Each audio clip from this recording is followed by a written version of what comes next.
Okay, staff, are you ready? Oh, I hear somebody has volume. Yeah. All right. So I'm going to call to order this meeting of the Los Altos City Council, May 26th. City Clerk, will you establish quorum? Councilmember Daley. Yes. Councilmember Weinberg. Here. Vice Mayor Lang. Here. Mayor Meadows. Here. We have a quorum. Thank you. Vice Mayor, would you be willing to lead us in the pledge?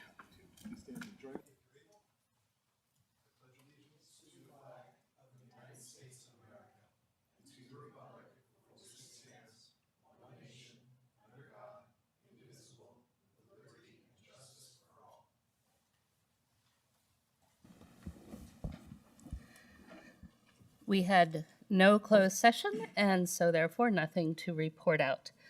Colleagues, do you have any changes to the order of the agenda? Okay. So with that, I will move on to a special item. I am presenting this on behalf of council, and we don't have anyone here to receive it and do a photo op tonight, but it's still an important proclamation. So, whereas May is recognized as Asian American, Native Hawaiian, and Pacific Islander Heritage Month, a time to honor and celebrate the histories, culture, and contributions of people whose roots span Asia, the Pacific Islands, and Native Hawaiian heritage. And this year's theme, Power and Unity, Strengthening Communities Together, reflects the importance of connection, mutual support, and collaboration across cultures and generations. We celebrate all those within the AANHPI community, which is made up of culturally and linguistically diverse peoples, representing populations from many countries and islands. The City of Los Altos proudly recognizes the contributions of our AANHPI residents, past and present, whose impact is reflected in the vibrant diversity of our city.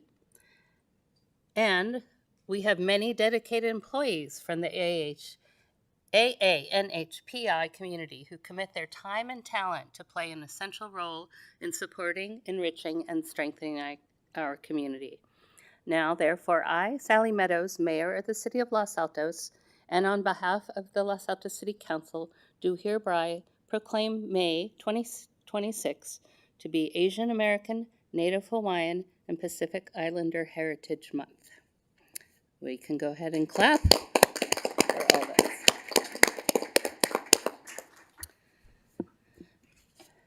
Okay, let me just find my place.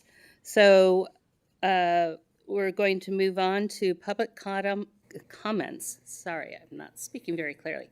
Public comments on items not on the agenda. City Clerk, do you have any speaker cards? I have one. One, okay. We're going to give 2 minutes. Julia Raposa.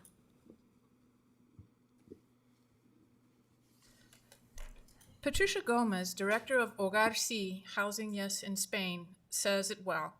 The day citizens realize that homelessness is not the result of bad choices, but rather of an exclusionary social structure that deprives people of their rights, we will be moving towards an inclusive, fulfilling, and free society where every person matters.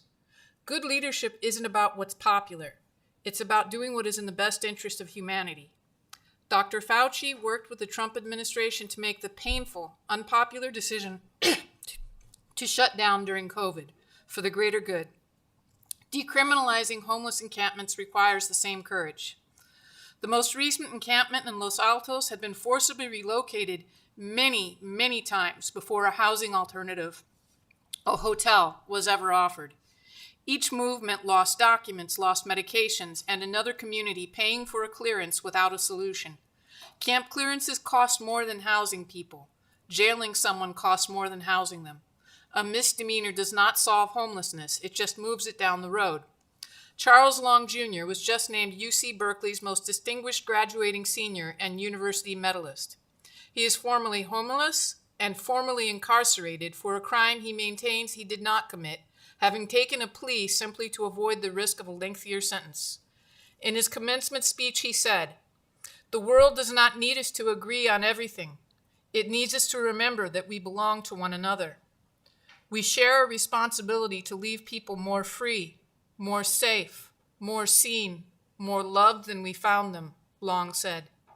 And when doors close around you, because some will, don't be afraid to build your own. Then hold that door open so someone else can walk through it. I ask this council to pursue regional housing solutions and remove the misdemeanor threat from the camping ordinance for our shared humanity. Thank you, Ms. Raposa. So no further cards or comments? Okay, so we'll move on to the consent calendar. Do my colleagues have any comments on items 1 through 4? And if so, or do you want to pull them? No comments pulling? Okay. So we're going to accept public comment on the consent calendar.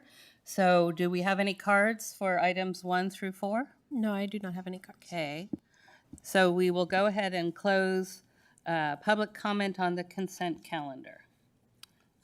I'll move we accept the consent calendar. Second. Councilmember Daley? Yes. Councilmember Weinberg? Yes. Vice Mayor Lang? Yes. Mayor Meadows? Yes. Motion carries. All right. So we will move on to our first discussion item, which is item number 5, adoption of resolution, contract extension with Flock Safety. So, Chief, the floor is yours.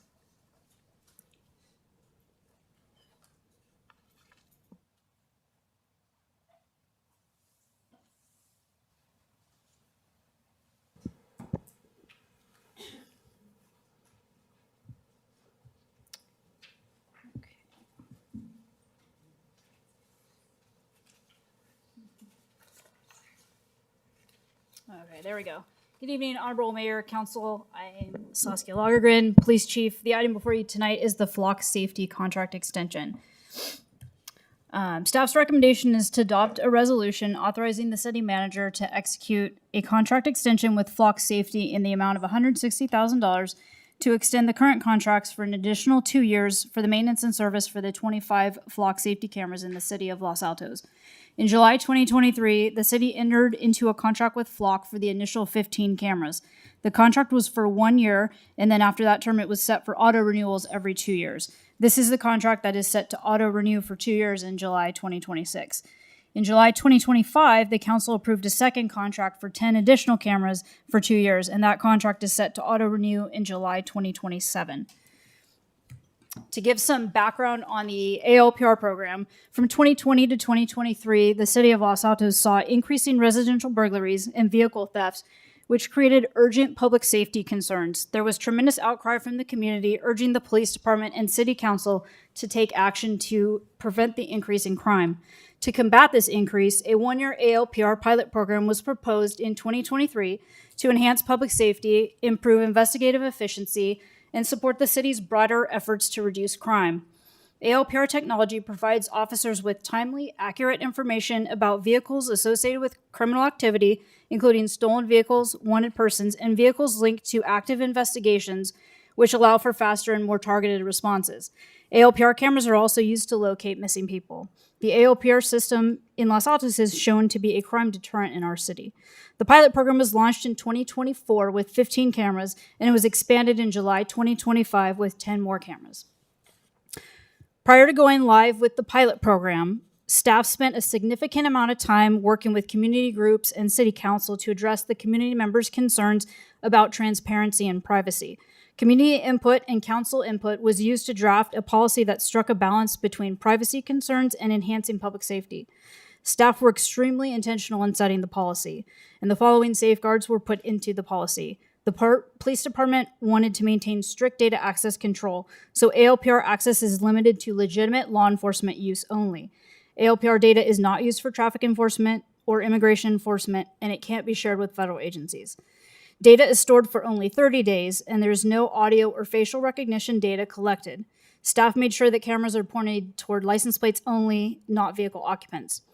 All users receive training and credentials, and license plates need to be verified before any enforcement action is taken. Twice a year internal audits plus annual external audits ensure system transparency. These were many of the safeguards that were put into place in order to responsibly use the technology. In July 2025, the Los Altos Police Department discovered that the setting for nationwide lookup was turned on without the department's knowledge or permission from August 2024 to March 2025. This feature was turned on and eventually off prior to the department even having knowledge of it. The department found out approximately 4 months after it was already deactivated, and it has now been turned off for over a year. Flock turned that feature off for all California agencies in March 2025 to ensure compliance with Senate Bill 34 and the California Values Act, also known as Senate Bill 54. Over the past few months, Flock has also made significant changes to their system to ensure that California agencies are compliant with the law. Searches in the system now require a specific search reason to be selected from a drop-down menu in order to run a search. The drop-down menu lists specific crimes, so users have to be specific in noting the reason for this search. If a user enters a keyword related to immigration or abortion, the search is denied. There are multiple safeguards in place now to ensure compliance with department policy and with California law. The department also discovered that just because an agency appears on our network audit, it does not mean that they had access to our camera data, that they searched our camera data, that they were granted permission to view the system, or that any data was shared. As a result of all of this, the department took immediate action and implemented quarterly network audits, in addition to the quarterly organization audits that we were already doing, and we also restricted data sharing to select local counties to strengthen the oversight because, again, we want to responsibly use this technology. Since the installation of the ALPR cameras, Los Altos has seen a 41% reduction in residential burglaries from 2023 to 2025, so in our community, it has proven to be a crime deterrent. Alerts from ALPR systems also facilitate rapid recovery of stolen vehicles and prompt identification of wanted suspects. ALPR technology has also supported hundreds of investigations in the city of Los Altos, including burglaries, stolen vehicles, thefts, hit and runs, missing people, robberies, and other crimes. It is an invaluable tool for our officers and detectives, and we have had multiple success stories in Los Altos. I won't list them all, but there are numerous examples in the staff report and also on our transparency website. One success story I will mention is that Los Altos had several burglary cases in which detectives use a combination of surveillance technology and Flock ALPR data to identify suspect vehicles involved in multiple residential and construction-related burglaries. Despite stolen or switched license plates, investigators linked suspects to crimes across Los Altos, neighboring jurisdictions, and multiple Northern California cities through coordinated analysis and interagency collaboration. These efforts resulted in multiple cases being forwarded to the district attorney, ongoing investigations, and the identification of a larger multi-state burglary crew that ultimately led to 8 arrests by an outside agency with a direct nexus to Los Altos cases. Flock has been used to solve thefts, robberies, identity theft cases, and others in our city. Crimes in 2026 are typically solved through a combination of technology, data integration, and coordinated police work rather than reliance on a single lead or eyewitness. Investigations often begin with digital evidence, such as ALPRs and surveillance footage, which is then quickly analyzed and corroborated through traditional police work, including follow-up, surveillance, interviews, and records checks. Because Los Altos does not have city-owned traffic or surveillance cameras, officers and detectives rely heavily on the ALPRs, in conjunction with residential cameras, to identify suspect vehicles and generate leads. If the department did not have ALPR cameras, the city would need to invest in traffic cameras and other city-owned surveillance cameras in order to have any kind of impact on investigations. There is no other technology on the market today that generates the same investigative leads as ALPR cameras. Equally important is real-time information sharing with other agencies, as modern crimes frequently span multiple jurisdictions, allowing investigators to identify organized crews, connect cases across regions, and hold offenders accountable. Within neighboring jurisdictions, it has contributed to solving homicides, kidnappings, burglaries, robberies, sexual assaults, and missing person cases, so it has proven to be an invaluable tool within our county and our region. After the County Board of Supervisors and a local city council voted to cancel their Flock contracts within the past 6 months, recently multiple other city councils from various Santa Clara County cities have voted to continue their Flock contracts, to include City of San Jose, City of Santa Clara, and City of Sunnyvale. This chart shows which cities in Santa Clara County currently have Flock cameras. It's all of them except for Mountain View and the cities in the Santa Clara County Sheriff's Office jurisdiction. Other cities in the San Francisco Bay Area have also voted to retain Flock, such as the City of Richmond and the City of East Palo Alto, among others. There are currently no other vendors that compare to Flock based on the size of Flock's network. There are other ALPR vendors, but they either do not allow the sharing with other jurisdictions or their networks are extremely small, which takes away the value of the tool. There are currently 260 jurisdictions in California that share their Flock ALPR data with the Los Altos Police Department. This includes over 200 cities in the state of California, making it an incredibly vast and useful tool for investigations. As you can see from this map, the majority of cities in the Bay Area are sharing their Flock ALPR data with the Los Altos Police Department. Flock is an incredible tool for generating leads to solve crimes that are occurring in the city of Los Altos, and it helps us to identify, apprehend, and hold accountable criminals who are coming into Los Altos and victimizing our residents, business owners, and visitors.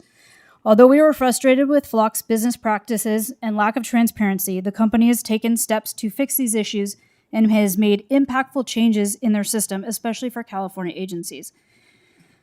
I know that there have been multiple public comments sent in speaking out against Flock. The unfortunate part is that for all of the success stories listed in the staff report on our website, most, if not all of the victims, don't even know that Flock was used to solve their case or bring them justice. If they did know, they'd probably be here today and would fill a lot of this room. Our officers and our detectives work tirelessly to solve cases and achieve justice for our Los Altos community members who are victimized, and the loss of ALPRs would negatively impact staff morale by significantly limiting their ability to effectively investigate and resolve crimes. The cost of the contract extension would be $160,000 over 2 years, which covers the maintenance for the 25 ALPR cameras. Funding for the first year is already included in the operating budget, requiring no additional appropriation. That concludes the presentation, and I will take any questions you have. Thank you, Chief. First of all, if you're going to have conversations in the chamber, please take them out. I know you're trying to get oriented, but it's disturbing to have conversations going on in the background.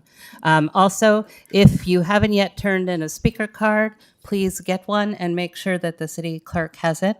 And I'm then going to move on to council questions.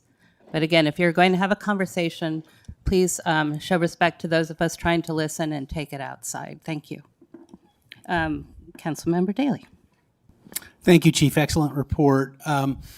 Quick question. I think it was the first slide in your deck. You had the recommendation of staff, which was to authorize the renewal of the contract with Flock for 25 cameras. But then you later added clarity. There's actually 2 Flock contracts, and we're dealing with the first contract for 15 cameras right now, and the second contract is a separate issue. And so my question is, if we choose to non-renew on the 15 camera contract, we're still a Flock customer and have existing 10 cameras in operation? That is correct. That's all I have. First of all, thank you. As always, very much appreciate the thoroughness of preparation that went in. It was really, really helpful. So thank you for that.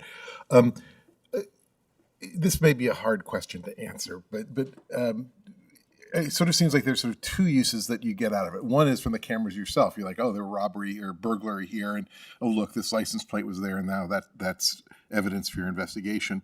Another is to search the system and say, oh, a car that we have suspicions about is driving around in San Jose or wherever. Roughly speaking, would you say which of those do you think is used more by you and your colleagues, or is it so intertwined that it's hard to? Yeah, no, that's a good question. I actually spoke with our detective sergeant prior to coming to this meeting, and we were speaking about that. It really does have 2 different uses. One, we make use of our cameras in Los Altos because, say, we have a robbery, we would check the area. If the business had surveillance cameras, it might give us like a vague vehicle description, a blue pickup truck, for example. Then we would be able to check our Flock cameras to see if there were any blue pickup trucks that hit on any of the cameras in that area. And then we would potentially get those license plates. Where it becomes extremely helpful having access to other agencies' data is a lot of times now criminals either remove the plates completely or they have a stolen plate. And so that doesn't really do us any good. So we really need to do an extensive investigation using other agencies' cameras to potentially find that same car with its actual license plate, because we can use distinguishing features and things like that to then locate that vehicle in another jurisdiction on a different day when they have the regular license plate on it, not the stolen license plate. So we really get a tremendous benefit from the network. If we didn't have the network and we just had our cameras, then it wouldn't be as beneficial. And it's a correct statement that in order to be able to search the network, you need to be you have to participate by having your cameras, right? It's a potluck supper. Everybody's got to show up with something. Yes, you have to be a Flock customer. You wouldn't necessarily have to share your data with it, and that's why we restrict our data just to the 4 counties. But you would have to be a Flock customer to access other cities' Flock databases. Yes. Okay, thank you. And then a procedural question, which is because these contracts auto-renew if we take no action, then in order for them not to renew, that's what the council would have to take action on. A particularly interesting question in a 4-member council. Is that a correct understanding? That's correct, Vice Mayor. Thank you. That's all my questions. Councilmember Weinberg. Thank you, Mayor. I think that the Vice Mayor actually just asked a very interesting question, because that's not how it is presented in the agenda.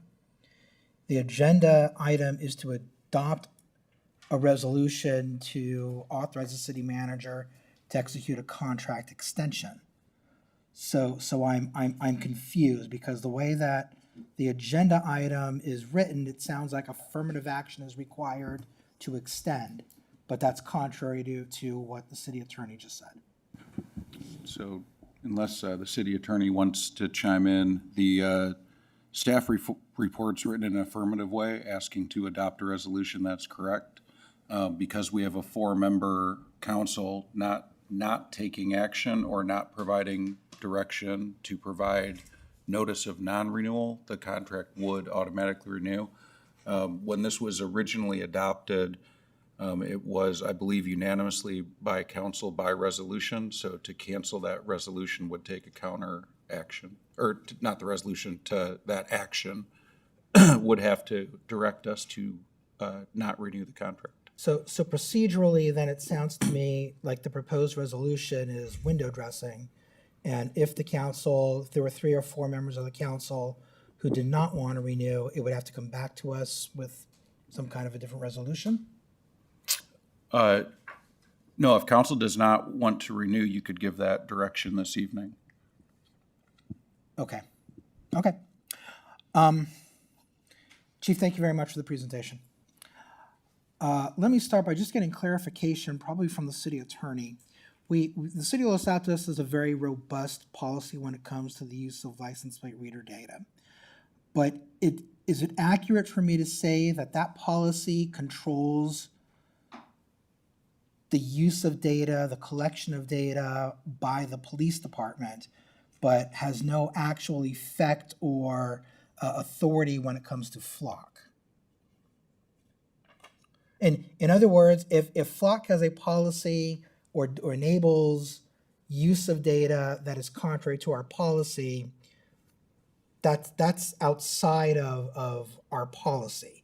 The issue of our policy is, what can our police department do when it comes to collecting and using data? And it would inform whether we want to continue using Flock. My understanding is the policy guides Flock and what they can do and not do. That's my understanding. Okay. Is there anyone from Flock here tonight? That's too bad. I actually had a lot of questions for Flock.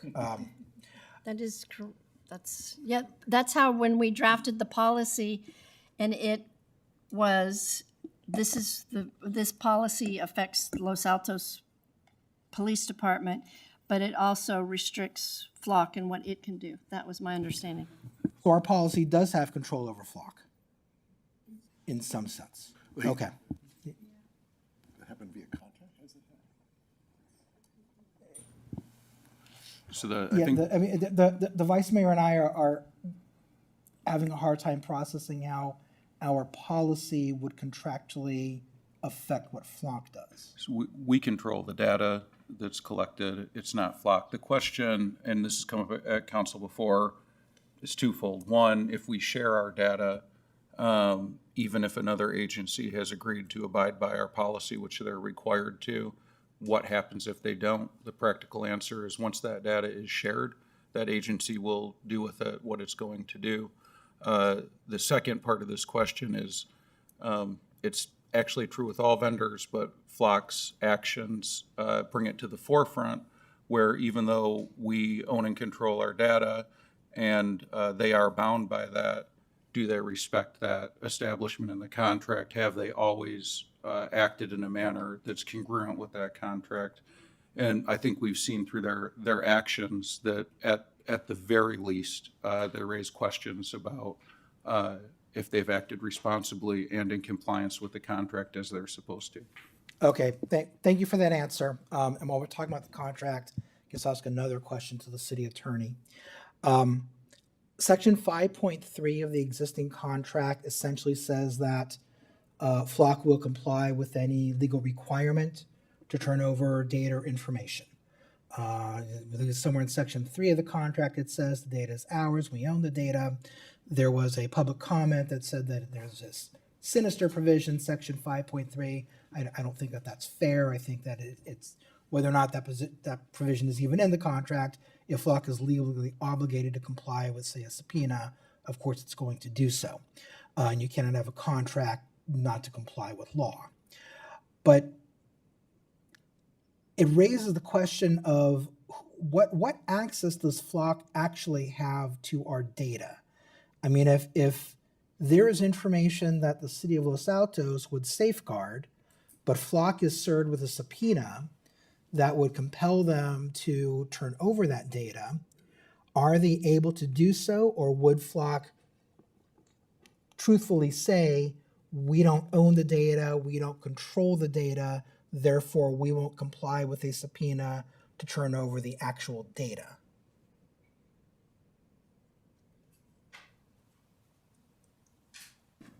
I think we're required to comply with the subpoena.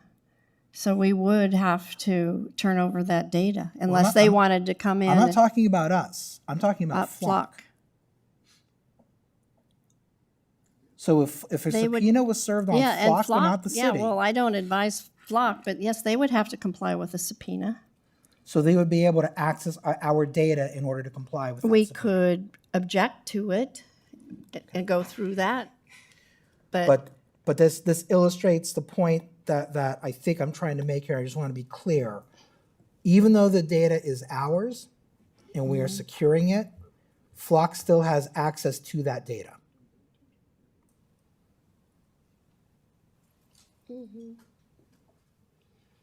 Yeah. Is that correct? Flock has access to the data. That's my understanding, yes. I'm trying to read this 5.3, So so. I don't think I'd anticipate the city attorney being. All right. Yeah, So in fairness, I put it in the Q&A, so I wasn't trying to trick you. But Correct. 5.3, that is correct, Councilmember Weinberg. If Flock is issued a subpoena, as an example, that they have to lawfully comply with, then the contract would allow them to comply with that subpoena, providing the data that was required by law. and Flock continues to have access to the data, so they're able to get it. Okay. Chief, let me go back to you. Do you know whether or not Flock has an AI tool? I believe there's some part of it is AI because it searches through the license plates. So I think that's the AI that it uses to quickly match the license plates or find hits on the plate. Do you know whether Flock is using its vast data sets to continually improve it? Well, of course it's doing that. But do you happen to know what Flock's ambitions are with its AI tool? No, I don't. Okay. With respect to the cameras themselves, are those cameras, the ones that are currently in the city of Los Altos, do those cameras have lenses that are able to do more than just capture license plates? Are they granular enough that they can capture faces that facial recognition software can use? Could they have motion sensors activated in them? So there's no facial recognition, and they're pointed down or at an angle, depending on where the camera's located. They're pointed at an angle to just pick up the license plate, not to pick up any vehicle occupants. All right, and do we know whether there are other features on those cameras that Flock has turned off because it's not part of our contract with them? No, there's no other features in those cameras. There have been reports that the ALPR cameras can be accessed if someone goes behind them. There's a button, and you press the button in the right sequence, it would give one access to those cameras. Do you know whether or not that's accurate? I can't speak to that, but I don't believe it is. I've heard various things circulating online about that, but I don't think that, I can't okay. speak to their That- technology. I don't think that's the case.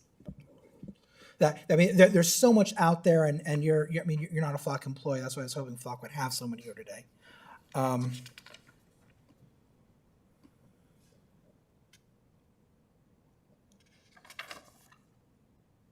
Okay, those are all the questions I have, Mayor. Thank you. Okay, thank you, Chief. So, in terms of the contract, could we consider adding a condition that if we learned of any violation of our policy that Flock allowed or enabled, that we could immediately choose to cancel the contract? Maybe that's actually for the city attorney or the city manager. I don't think it would have to be agreed in writing. There are some, I'd have to check the contract, but there are some provisions in there of when you can cancel. Yeah, breach and. Yeah. Okay, and sorry, I didn't ask that in advance. It occurred to me later. And Chief, in your opinion, is there, we have pretty tight policy restrictions. This council and our former colleagues also worked very hard on that. And some communities have made changes to do what we've been doing since we've had this. So I think that's good news. But in your opinion, are there any other safeguards that we could enact that we don't already have in place that would be even more protective? I'm pretty confident with the safeguards now. Like I mentioned earlier, we were extremely frustrated with Flock when a lot of this was coming to light, which is why we immediately took action on it and tried to do whatever we could to safeguard things. So that's why we locked down to only sharing with certain counties. We added in the quarterly network audits. Now we've been constantly checking those, even checking every single line item, not just pulling the 15 that we're supposed to, because we're really trying to ensure that it is compliant now. And every audit we've done since implementing the changes and since Flock has implemented their changes, there haven't been any agencies showing up on our network audit that shouldn't. So I'm confident now that we're finally at a place where there are enough safeguards in place. They've even changed the way the audits are done, so now you can actually see which agencies did try to search your cameras and whether or not they got a hit, because that wasn't how it worked before. It was showing just all the different cities and jurisdictions in the Flock network, so you didn't really know, well, are they searching our cameras or are they just not getting a match? Now they've changed it so you know for sure that a particular agency searched your cameras and then whether or not they got a match or any data back. Right. Could you tell us a little bit about, and it's kind of confusing, the whole thing, the data, and, for all of us, I think, but probably less so for you because you've been up to your elbows in it. But can you explain the part where the data that people often quote is, X hundred of jurisdictions looked at your data, not necessarily ours, but any jurisdictions. But can you tell us about 2023 and the supposed jurisdictions that had access to our cameras, except for the minor detail that we actually didn't have cameras yet? Can you explain that so that we all can understand what went on there and how that highlights the dangers of misunderstanding what the data's about. Yes. So when all of this was going on and had come to light, I was doing as deep a dive as I could because I wanted to understand it. I wanted to understand exactly how it affected our city, if there were any violations of our policy. And so just as a test, as I first looked through our network audits and I saw all these different agencies. So then as a test, I ran a network audit in 2023. And they're so extensive that you can only run them 1 month at a time. So I ran all the different months in 2023, and there's hundreds of thousands of hits or different searches. And so, but we didn't even have cameras then. So to me, that proves the point that the network audit is all the different flock networks. It doesn't necessarily mean that it's every jurisdiction that searched your cameras. It's just every jurisdiction in the entire flock network that has cameras. Otherwise, there would be 0 hits in 2023 because we didn't have cameras, if that makes sense. Right. And so I think you mentioned that that they've changed that so you don't get that answer, which is really meaningless for everybody involved. And so when you've looked at it most recently, then you'll see, explain to us the difference between what you see now versus what you saw when just it yielded the universe of flock customers, essentially. Yeah, so now there's significantly less amount of data because there's fewer searches because now it's only showing agencies that we share our data with. So that's just the 4 surrounding counties. So it's only agencies from those 4 counties. It has their searches like line by line by line. And then you can filter it so then you can see all out of all those, say there's 20,000 searches. You might then get a list of 1,000. So those were the searches where they searched our data and they actually got a match on a license plate. So now we can see both. We can see all the searches that were run through our cameras, and then we can see if they received a hit or not. Okay, thank you very much. So any further questions before? Okay, I think we're done with questions. City Clerk, you have a question, City Manager? Just to go back, Mayor, Yes, to your thank you. previous question, we currently do have in the contract a breach where we'd be allowed to cancel if they were unable to cure. And in the hypothetical scenario of the data, there wouldn't be a cure for that. So you could terminate for breach. Earlier, we were talking about the terms of the contract. I should have also included at renewal, other local cities have negotiated to change the terms. So Berkeley has added cancellation of convenience, so it doesn't have to be a breach. Oakland negotiated terms for financial penalties for data sharing and other points. So if there are terms of the contract council doesn't like, another option would be to ask us to renegotiate the terms with Flock. Thank you. Very helpful. All right, so City Clerk, how many comment cards do we have? And if you intend to comment and have not turned in a card, now is the time to do it. I currently have 17 cards. 17, okay. All right, we'll give 2 minutes per public comment, and we're going to queue people up. So the City Clerk is going to put the first, we'll have like 3 in a row, so please be ready, poised when you're going to be next. She'll prime you. Okay, the first 3 speakers are Jan Pepper, followed by Julie Lunn, followed by Julia Raposa.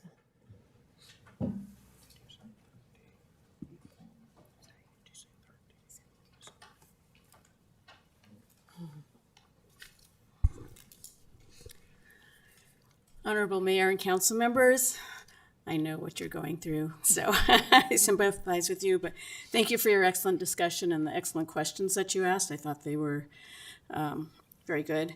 And I just also wanted to thank the Los Altos Police Department. You're a stellar organization. I've lived here for 41 years, and my comments are not at all criticism of you.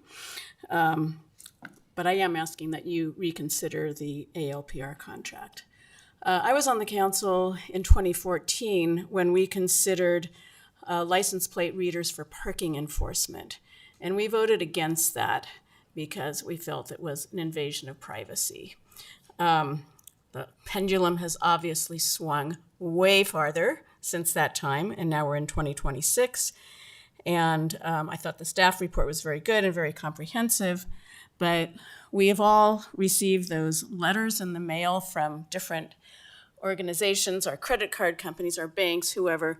Whoops, a breach occurred, someone hacked the system, sorry. We're just waiting for that to happen with this. And the breach that Flock had that enabled nationwide, statewide search settings for a number of months. Fortunately, Los Altos wasn't affected, but we were lucky. And recently, in February, Mountain View terminated their agreement with Flock because there was a data breach that Flock was doing from December 2024 to 2025. That wasn't noted in your staff report that I saw. But even with much higher number of crimes in Mountain View compared to Los Altos, they decided to terminate Flock. There are lots of residential cameras here in our community, and the staff report notes that the police department utilizes that information when trying to solve crimes. And the police department here is very skilled in using lots of information to solve the crimes. Thank you. You don't need Flock. Ms. Pepper. Thank you. I do want to ask clarification of the chief. I know we're not. Can you correct, please? I don't think there was a data breach. It was simply a setting. Isn't that correct? That is correct, Mayor. Okay, thank you. Next speaker, and then who will be the third? Who will be after Ms. Raposa? The next three speakers are Julie Lunn, followed by Julia Raposa, followed by Brian Jones. Good evening. I'm Julie Lunn, and I've been a resident of Los Altos with my family of 5 for the last 17 years. I'm here tonight to express my deep concerns with this Flock system. This technology makes me feel very vulnerable, and this technology makes me feel vulnerable to forces I don't have clear visibility into nor influence upon. There's nothing about the use of these cameras that makes me feel more safe. In fact, it does quite the opposite. Just like I try to remind my 3 young adults, whatever information you share, you lose control of in terms of who gets it, what they choose to do with it, and for how long. Our police department has done an admirable job for decades keeping our broader community safe without the use of this intrusive surveillance technology. If curtailing property crime is a priority, more targeted evidence-based solutions can be available. The amount of data breach notifications I receive now on a weekly basis is both frustrating and frightening. Once you get those notifications, the toothpaste is out of the tube. It's a messy problem, and the remedy is not clean or easy. The damage is done. I should be able to get groceries, return a library book, or have coffee with a colleague without adding to the wealth of information tech systems have collected, stored, and shared without my explicit permission for their own monetary gain. I urge you, please, to discontinue association with this Flock system. Please continue to support our police in the vital work that they do, but without a company that continues to be untrustworthy, have worrisome conduct, as has been documented by cities across the country. Flock has yet to prove that they have our community's best interest or long-term safety at heart. Please do your best in listening to the concerns raised tonight. Thank you. Thank you, Ms. Lund. The next speaker is Julia Raposa, followed by Brian Jones, followed by Austin M. Hi, there's an old saying, if they fool you once, it's shame on them. If they fool you twice, it's shame on you. There was a setting that wasn't supposed to be set to share information. Clearly, that was already a breach. And you're opening yourself up again to someone who's already proved themselves untrustworthy and who also has poor customer service, as they're not here to answer any questions. That's how much they care about it. I want to say that I'm terrified of what they may do with it. I lived in Chile in 1991 after Augusto Pinochet just stepped down as the leader of the country, and they had their first democratic election. But they allowed a public funeral of Salvador Allende, the socialist, democratically elected socialist president of Chile. And as we were in this funeral procession 30 years after his death, because they didn't allow a public funeral when he actually died, then as we were in this public procession, suddenly all these red cards and communist flags came up, and I was stuck in the middle of them, and there were those giant draft horses in front of me with carabineros in it, and they showed me where the water tanks were, and actual tanks where we could be shot, and tear gas. I was terrified. But I decided I wanted people to know how I died if I died. So I took out my camera that had been hidden and started photographing it all. At the same time that I did that, a man opened up his raincoat to protect me. And he said, "No, mija, no, mija." And he showed me up on the rooftop, there was a man with a telephoto lens taking my photograph. And he said, "They're going to come and find you." I said, "I'm a U.S. citizen. They can't find me. I don't have a national identity card." He said, "Then they'll find somebody else and they'll make them disappear in your place." We don't know what the future holds. We don't know who can hack into the system or what they'll do with it. We don't know if we have somebody that's received asylum from another country that needs protection. Thank you, Ms. Raposa. The next speaker is Brian Jones, followed by Austin, followed by Fritz Kohler. Good evening, council members. I've spoken to you all individually and in this forum about many of the technological and legal aspects of ALPRs in our community. Tonight, I rise about a different question, a question of morals and values. I rise to ask you to consider exactly how much is too much. None of you would describe yourselves as a big fan of Flock, I know that. I believe this council generally agrees that if there were an alternative, they would fire Flock. But since there isn't, we think we'll just have to accept their behavior. We'll have to accept that Flock hid the nationwide and statewide search features from our Mountain View PD, and I suspect from our own. That by doing so, they caused us to violate our own carefully written policies and to run right through our guardrails. We'll have to accept that Flock refused to leave Evanston, Illinois for a year after they were issued a cease and desist order, that they thought so little of their customer that they put their cameras back up in defiance. We'll have to accept, most disgustingly, that Flock thought it was acceptable to secretly monitor for hours cameras in the children's swimming pool and dance gymnasium in the Marcus Jewish Community Center in Dunwoody, Georgia.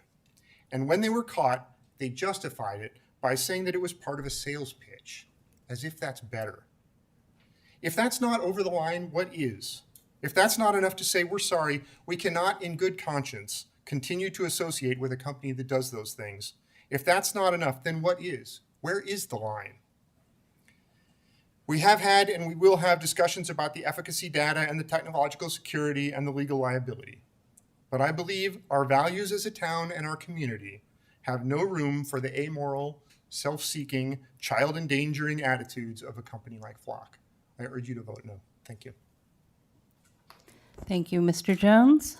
The next speaker is Austin M., followed by Fritz Kohler and Cara Silver.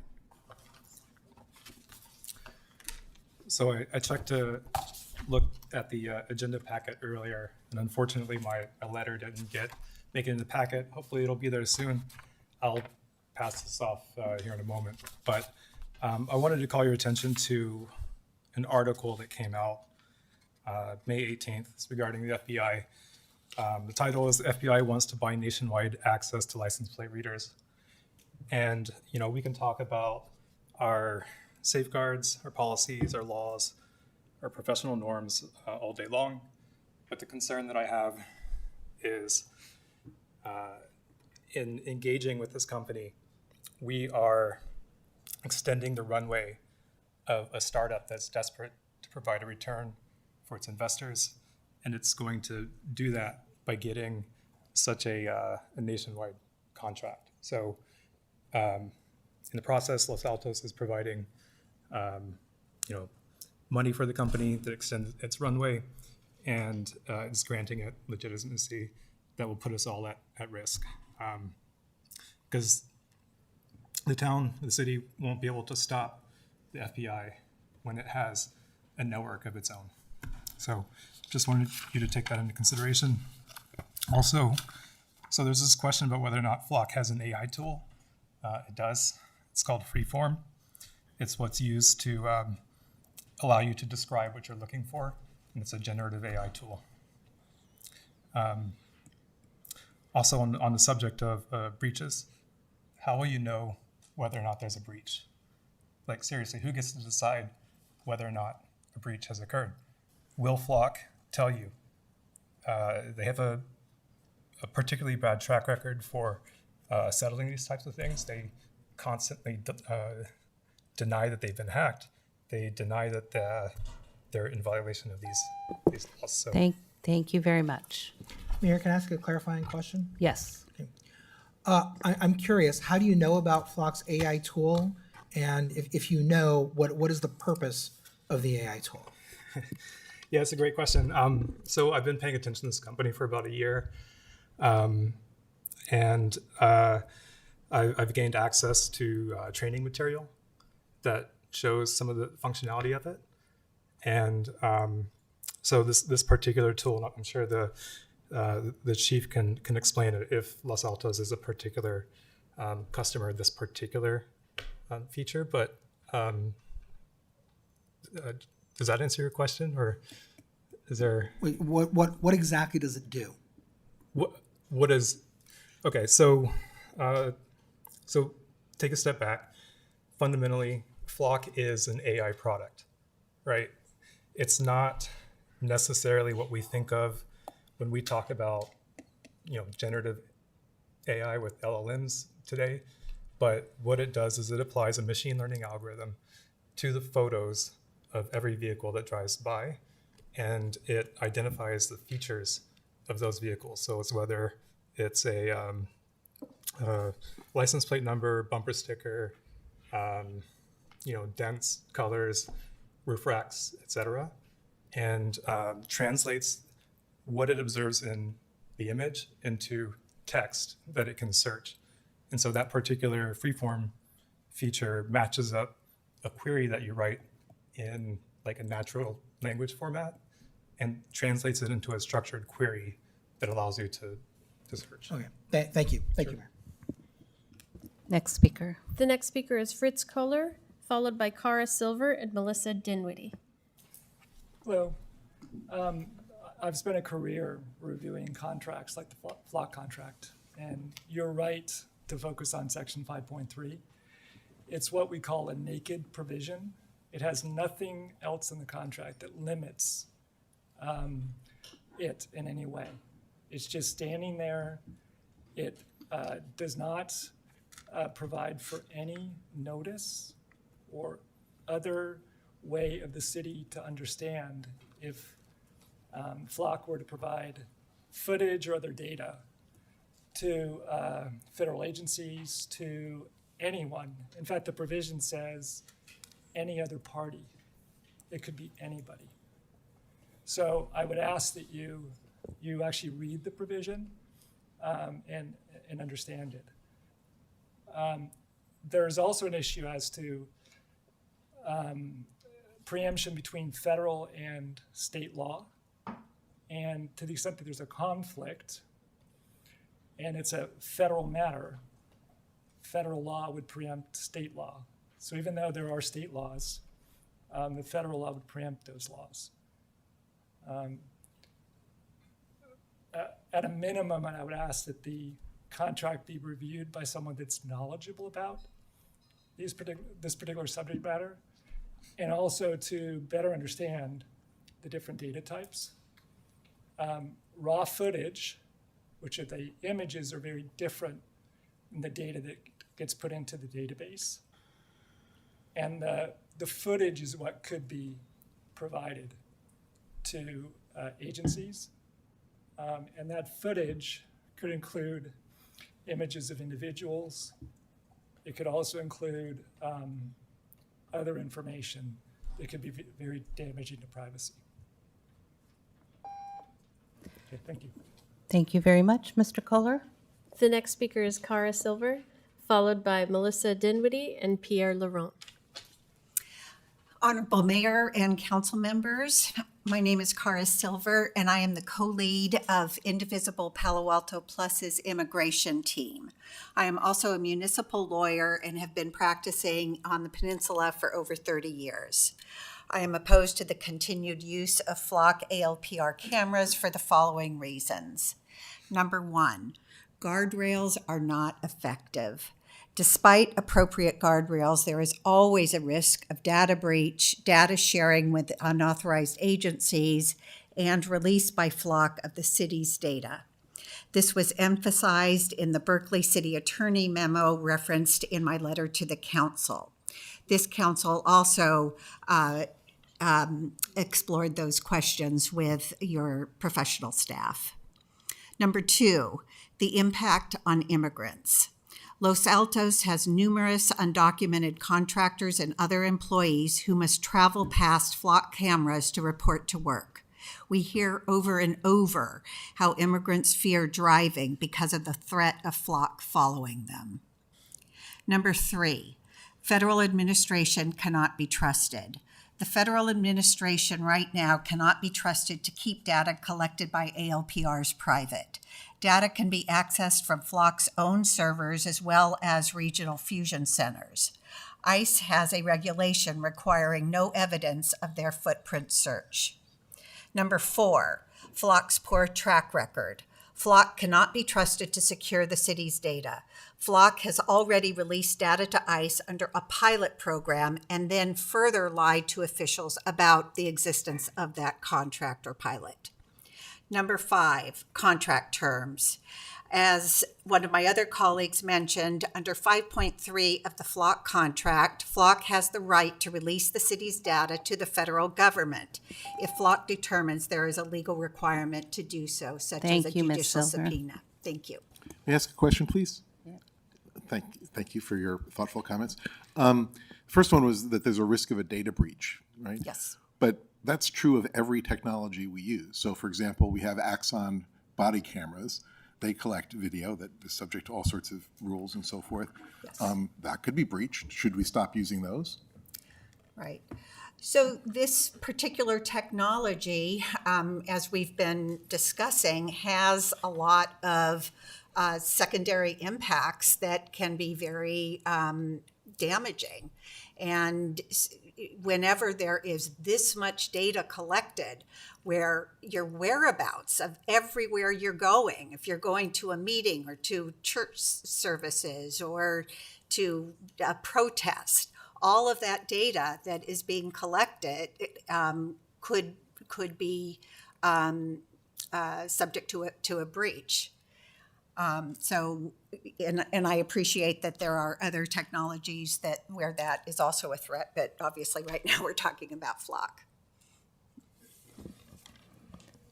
The next speaker is Melissa Dinwiddie, followed by Pierre Laurent, followed by Julia Monahan. Good evening, Honorable Council. I'm here to talk about trust, and specifically whether Flock has earned ours. Your own staff report admits that nationwide search was turned on for Los Altos without your knowledge or permission from August 2024 to March 2025. And when staff asked Flock about it, Flock called it a glitch. Mountain View got the same answer. They didn't buy it, and they canceled their contract. Here's what we know. Public records requests in Boulder, Colorado revealed that over 6,000 agencies, including Border Patrol, were searching Flock's network, not because of a glitch, because that's how the system was designed. Flock didn't disclose this. They called it a glitch when caught. That's not a vendor error. That's a pattern of deception.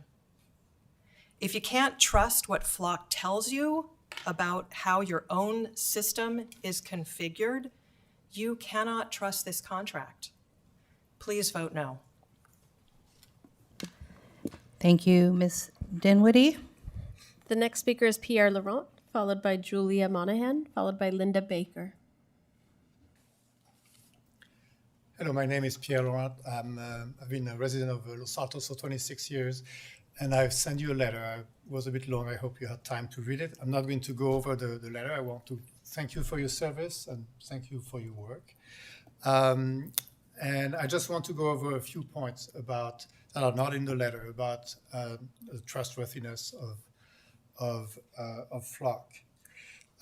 So I want to go through events that happened last year. So before June 2025, Flock denied any in the press any access by DHS to the ALPR. They said we do not control it.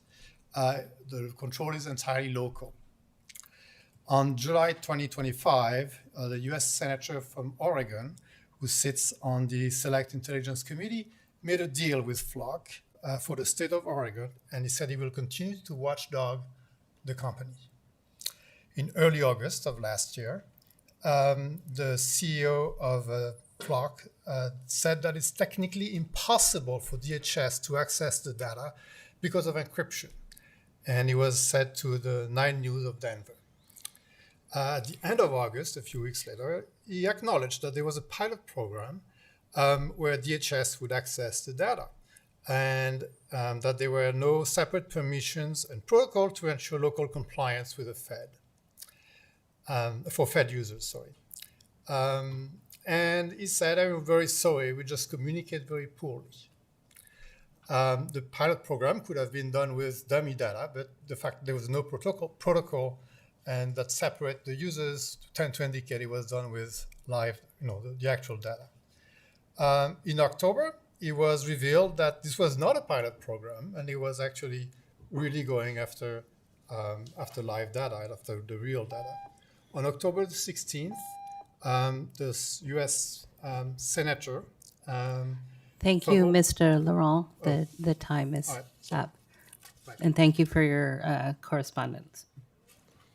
The next speaker is Julia Monahan, followed by Linda Baker, followed by either Maria or Mariah. Hi, Honorable Mayor, Council members, Chief, thank you so much for your presentation. I want to just start by saying that many of us that organize for people's public safety and in protection of our civil liberties respect the police very much and appreciate what they do for our communities. I am a domestic violence survivor. I'm someone that has had the police come to my door and help my family. So I have police officers in my social group. They serve as my clients. I have dispatcher families too, firefighters. So this definitely isn't an anti-police thing. The villain here is Flock. That's who can't be trusted. And many of my colleagues have already gone into many of the issues. But to answer some of your questions that have come up, by spending the last year studying this and doing a deep dive in 2 weeks, I was able to identify that Santa Cruz's contract had a box called National Lookup.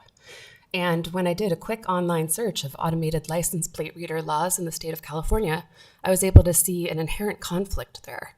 I didn't go to law school. I don't work as a paralegal. I don't have any special training. I've probably looked at way less contracts than the city manager.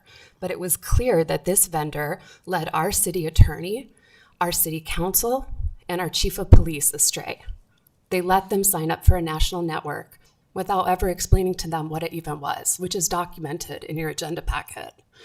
So I would question, what else are you signing up for that you don't understand? It seems that no one here perhaps has read Flock's patent. It's very short, but it details what the neural networks do. It gives them numbers and letters, and you can read about the ones that identify race, types of clothes, style of vehicle.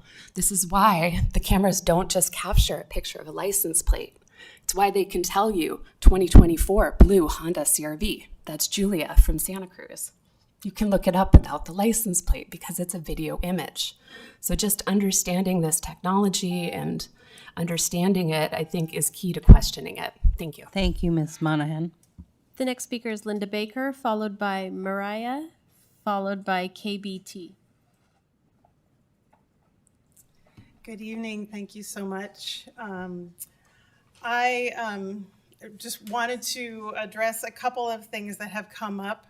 One, actually just following on Julia, I just here in the council chambers pulled up the Flock website, and there's on the very front, it says, no plate, no problem. Capture more detail with vehicle signature and Flock freeform and turn images into actual evidence.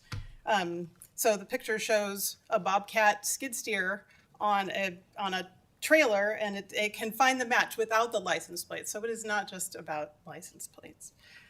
Another important thing I think is that this is a nationwide database. Flock is collecting all of this data into one place. And so that means all that data is concentrated in one place, and that makes a breach all the more just dangerous for people. I really do support the police, and public safety is, I'm all about that. But I am really opposing Flock because I care about public safety. The other thing I wanted to share is that at Stanford, there's an open letter right now that has over 950 signatures that opposes the use of Flock and similar mass surveillance systems. Signatures include noted democracy scholar Larry Diamond, 12 members of the Stanford Law School faculty, and over 100 other faculty from across the university. So there's real, that's just, and more evidence that there is real and serious opposition to this kind of surveillance system. Thank you. Thank you, Ms. Baker. The next speaker is Maria, followed by KBT, followed by Marianne. Hello. Although I live here now, I was born in the Soviet Union. I know what mass surveillance looks like, and I know how governments justify it. They always say it's about safety. But systems like this, they do not just solve crimes. They create enormous opportunities for abuse. The number of innocent people whose movements and data are collected is vastly larger than the number of cases solved that could not have been solved through ordinary police work.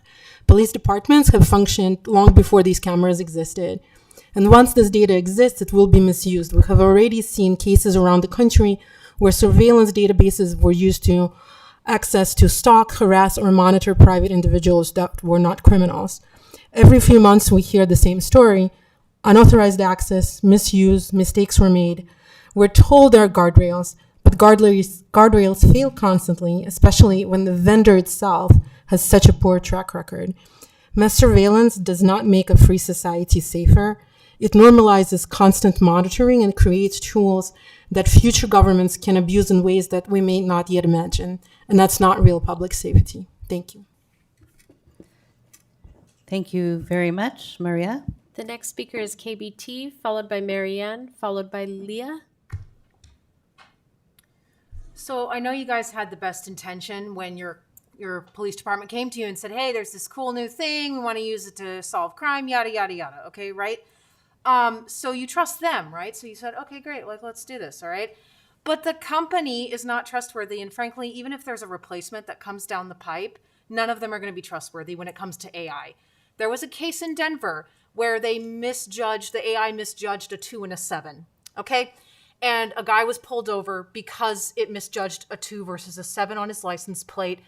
They thought he had a stolen vehicle. He did not have a stolen vehicle. They ended up ripping him out of the vehicle and they set a canine on him. So now that city's getting sued out their butt because it was a horrifically unlawful stop. They even knew when they pulled him over and checked it later with his registration that it was incorrect. Okay, so this system is not trustworthy. AI is not trustworthy. It can't even spell strawberry, okay? Like, this is how stupid these systems really are. And when you're going with a company that has value in the data, they give it to you for cheap, right? It's really not that expensive, right? You just lease it from them. They handle the cameras, blah, blah, blah. Problem is that they want your data, okay? And if they can just toggle the system back and forth without you knowing about it, what are you supposed to do with that? You can put in all the safeguards you want, like in Mountain View. They had literally like a 10-list thing keeping their stuff safe, and they still got breached. And that chief of police was pissed because it was a complete breach of his trust, okay? They can claim it's a glitch all they want, but that's a breach. When you change a setting without your knowledge, that's a breach. So people can keep explaining it away all they want, but it's still a breach. So you need to cancel this contract. It's not helping anybody. It's completely unsafe for everyone involved because our data is at risk and there are plenty enough cameras around for the cops to use. They don't need this, okay? Thank you. Thank you, Ms. KBT. The next speaker is Marianne, followed by Leah, followed by Louis Newman. Hello. My name's Mary Bicey, and I'm a resident of Los Altos, and I've lived here 30 years. I have a lot of respect for the police officers. They try to keep us safe. I appreciate it, and I'm not trying to make their job harder. But I'm opposed to the city renewing the contract for flock cameras. Unregulated mass surveillance is terrifying, particularly because recently a lot of us have lost total trust with our federal government and, unfortunately, the tech companies. What is most disturbing to me is that we have so many vulnerable immigrants working in our community, in our neighborhoods, in town. And you know, ICE and the federal government has been abusing their power, breaking laws, arresting and detaining innocent immigrants in several communities in the U.S. Flock cameras are just another potential vehicle that can be weaponized against a vulnerable population. Privacy is such a privilege and a most valuable asset. Please, Los Altos, be a city that stands up and says no to flock cameras. Thank you. The next speaker is Leah, followed by Louis or Louis, and lastly Ariel. Good evening, Mayor and City Council, and thank you to the Los Altos Police Department for being here and doing all the great work you do. I think all of my... Could you make sure you speak into the mic? It's hard to hear you. Sorry. Is that better? That's better. Thank you. Great. Okay. I think all of my concerns have been addressed. I would just agree with every other statement that's been made and urge you to reconsider, as I think there are a number of questions that haven't been answered, and at a minimum, negotiation of the breach clause. Thank you. Thank you, Leah. The next speaker is Louis. Louis. Louis Newman, followed by Ariel. Thank you. Distinguished council members and Chief of Police, I'm Louis Newman. I've been a resident of Los Altos only 10 years. I'm a newcomer, I guess, relative to many of the other people here, and a former administrator at Stanford. It seems to me that there is a basic question in front of you. It's a cost-benefit question. There is a benefit to this technology. I don't think anyone will deny that. It will make the job of the police in certain respects easier. And there is a cost. And we've heard a lot about that cost. And that cost is the safety and privacy of the residents, the people who work in Los Altos, the people who drive through Los Altos on their way somewhere else. Their privacy is also a value. And I would ask you to consider, how are you going to weigh that cost versus that benefit? How many people's privacy are you willing to potentially violate by engaging with this company and this technology in the interest of whatever additional police patrolling benefit you get? How many of us will have our data breached or shared against our will, and indeed against your will?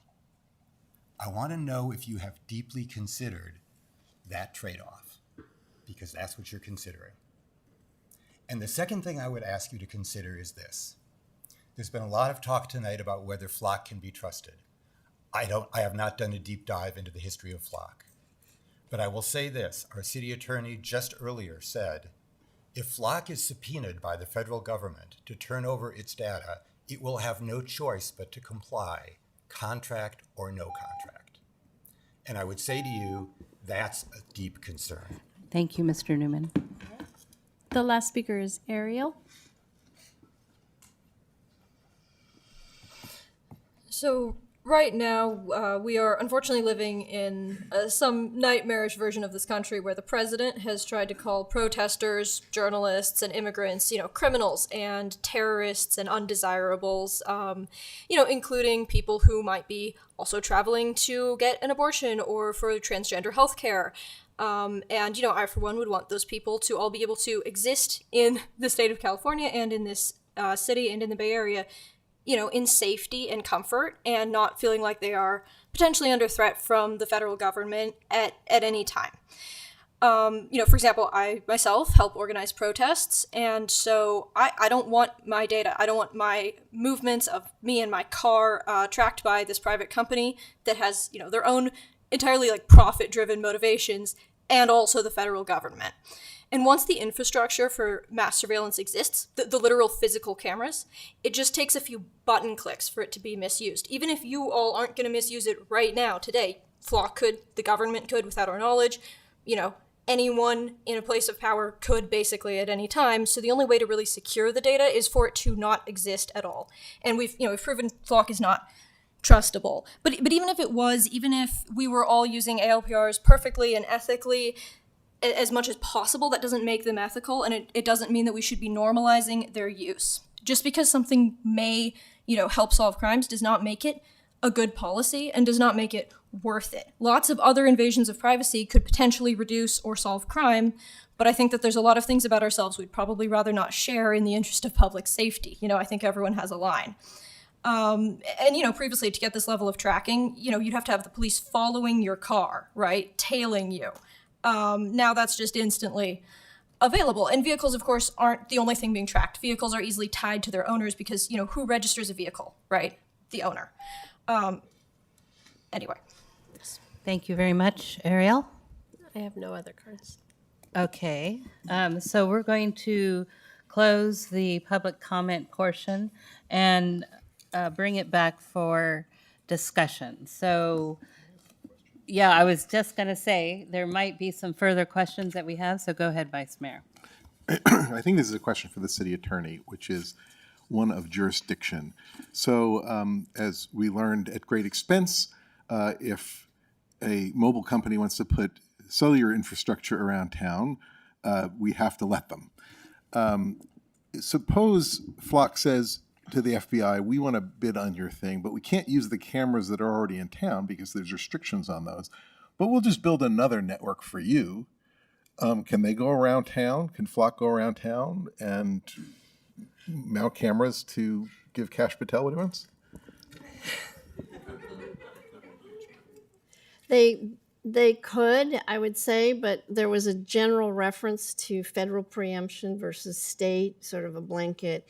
The feds will always, I don't want to use a word that people won't like, but it would preempt or it would overshadow or it would always be the feds win. It's, you would have to look at if the feds have occupied the field, and like for the FCC and the cell antennas, they've occupied that field. So they could get legislation. They could get legislation to say, yes, we're just going to be like the telecom, and we're going to have rights to your right of way, and that's how they do it. Every time we try to push back with like the cell towers and that, we're always stuck with, we're preempted, except for time, place, and manner, and maybe some aesthetics. But yeah, if we could say what color we wanted the pink cameras painted, perhaps. yes, Does anyone else have questions? Go ahead, Councilmember Weinberg. Yeah, thank you, Mayor. And actually, this question was prompted by this discussion right now. So my recollection is that our existing policy says that if a federal law were passed that would require Flock or the city to share its data with federal agencies, that we would immediately suspend our use of it. Is that correct? that was my recollection. Okay. And Now, I know there was that's different from Flock putting their own cameras up based upon some other authorization. But if there was a federal law that would supersede or preempt state law, our policy actually does address that. I believe it did. That was when we first did revise the policy. We were one of the few cities that actually made a very stringent policy. Thank you. That's correct. More on the Vice Mayor's question, a federal agency could also partner with other agencies, PG&E, or as you see, Flock cameras are installed privately on private property facing the road. Our policies would not impact either of those situations. Thank you. I have a question for the chief. So we've heard a lot tonight about the risk of being surveilled, and so we've been using flock cameras for 3 years. Have we had any reports or complaints of someone being surveilled and coming forward to us with a complaint of that, whatever that is? I don't, So have there been any complaints associated with someone that wasn't associated with a crime? Because we won't count their complaints.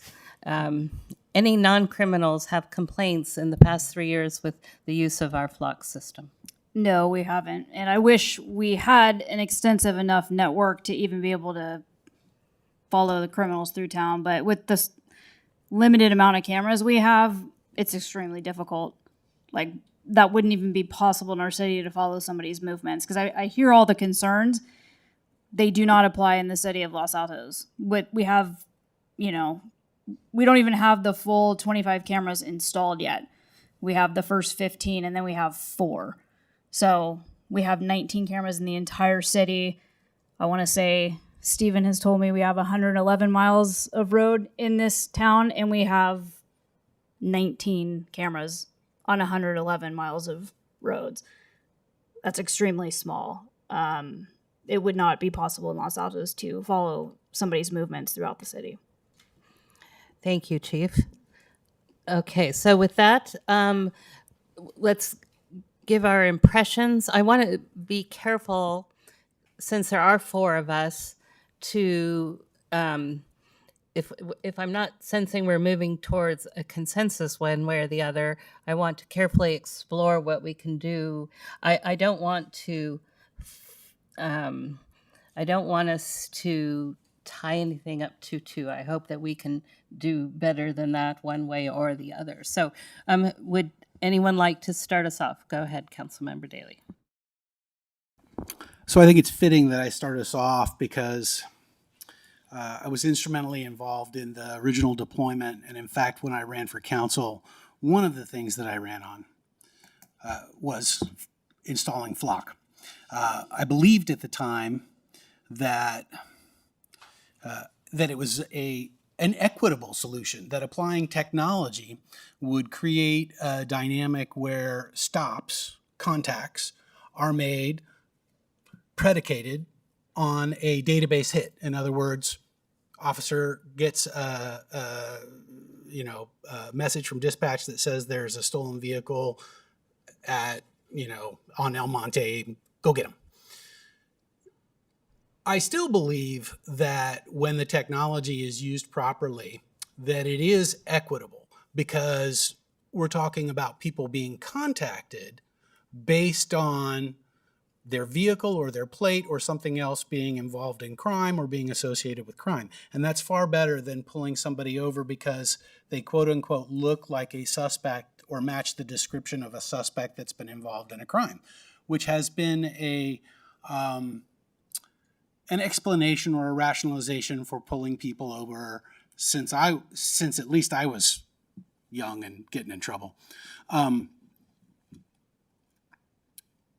I think I was pretty instrumental in sort of leading the community to the place where we decided to go forward. But also, I was instrumental in making sure that we started with the state auditor's report. Now, the California State Auditor looked at every municipal jurisdiction that had deployed ALPRs and produced a report that identified policy concerns, and we started from that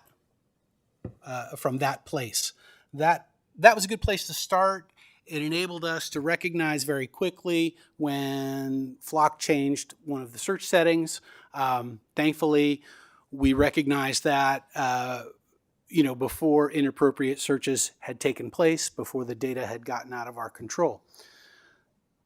But here we are a while later, and it's a different federal government, that's for sure. And we have a history now to look at with Flock. So with all that as context, there are a number of truths that I want to put out on the table before I say where I am on this issue. First, is that ALPRs are an important tool. They solve crimes. They've been effective. And if that were the only consideration, then we would be looking at renewing this contract for sure. Second truth is that the Los Altos policy and practice has been very effective in protecting our data and in protecting civil liberties. Third, Flock is a terrible corporate citizen. And the fact that our policies and practices have been effective, I consider to be fortunate at this point. Flock has demonstrated bad faith. I don't think that that is an arguable contention. 4, we live in a fraught time and have reason to be very wary of the federal government and certain entities in the technology universe that are in the orbit of our federal government. Like the money interests behind Flock, right? Like the major investors behind Flock. Fifth truth, there is no presumption of privacy in the public right-of-way. I know that's going to make some people uncomfortable, but I'm sorry, there's no presumption of privacy and there's no right to expect privacy in the public right-of-way. We could have an officer on a motorcycle stationed on a corner doing the same thing that a Flock camera does, and that would be fine. Now, there's more uncomfortable aspects to this last truth about privacy. The uncomfortable truth is that Facebook, Visa, Apple, AT&T, they all know every one of your whereabouts all the time. Right now, they know where you are. They not only know your whereabouts, they know where you've been. They probably know where you're going. They know what your preferences are. They know what you spend your money on. They know a lot about you. And guess what? The federal government is one of their biggest customers.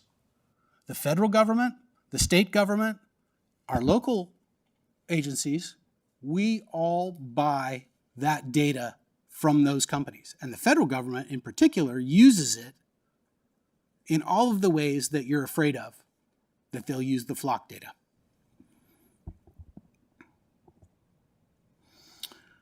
So, right now, the overwhelming public opinion is to not renew the contract with Flock. And public opinion doesn't always guide our decisions, and it can't. I mean, there are times when the public would prefer to not pay taxes, but we need revenue, right? There are a lot of things that we choose to do that if they were put to a plebiscite wouldn't necessarily come out the same way. But this is an area where I think public opinion is incredibly important because we're not talking about zoning or whether or not we maintain the number of parking places that we have downtown. What we are talking about are civil liberties. What we are talking about is something that's core to what it means to be an American. This is a country that was founded in rejection of tyranny. It is a country that was founded on civil liberty. And so I think it's a topic where elected officials simply cannot dismiss the overwhelming weight of public opinion. There should be consequences as well for Flock, for the bad faith that they have shown, for their dishonest practices. There should be market consequences. They should lose business and be forced to change, or seeing Flock's seeing Flock lose business, other competitors should be coming into the market and saying, how can we do this better? Why did Flock lose this business? Why are these cities like Mountain View and so forth canceling their contracts with Flock? Well, I expect Axon and other vendors to come in and fill that void. So here's where I am after all of this. Even though I know that it's an incredibly valuable tool for the police, I don't want to renew this contract with Flock right now. A year from now, we'll see crime has risen. We'll see the opposite of the trends that we've seen because of the ALPRs. And hopefully a future council will have more choices than just Flock when they address that increase in crime. I'm pretty sure if we take this tool away from the police, there will be some consequences.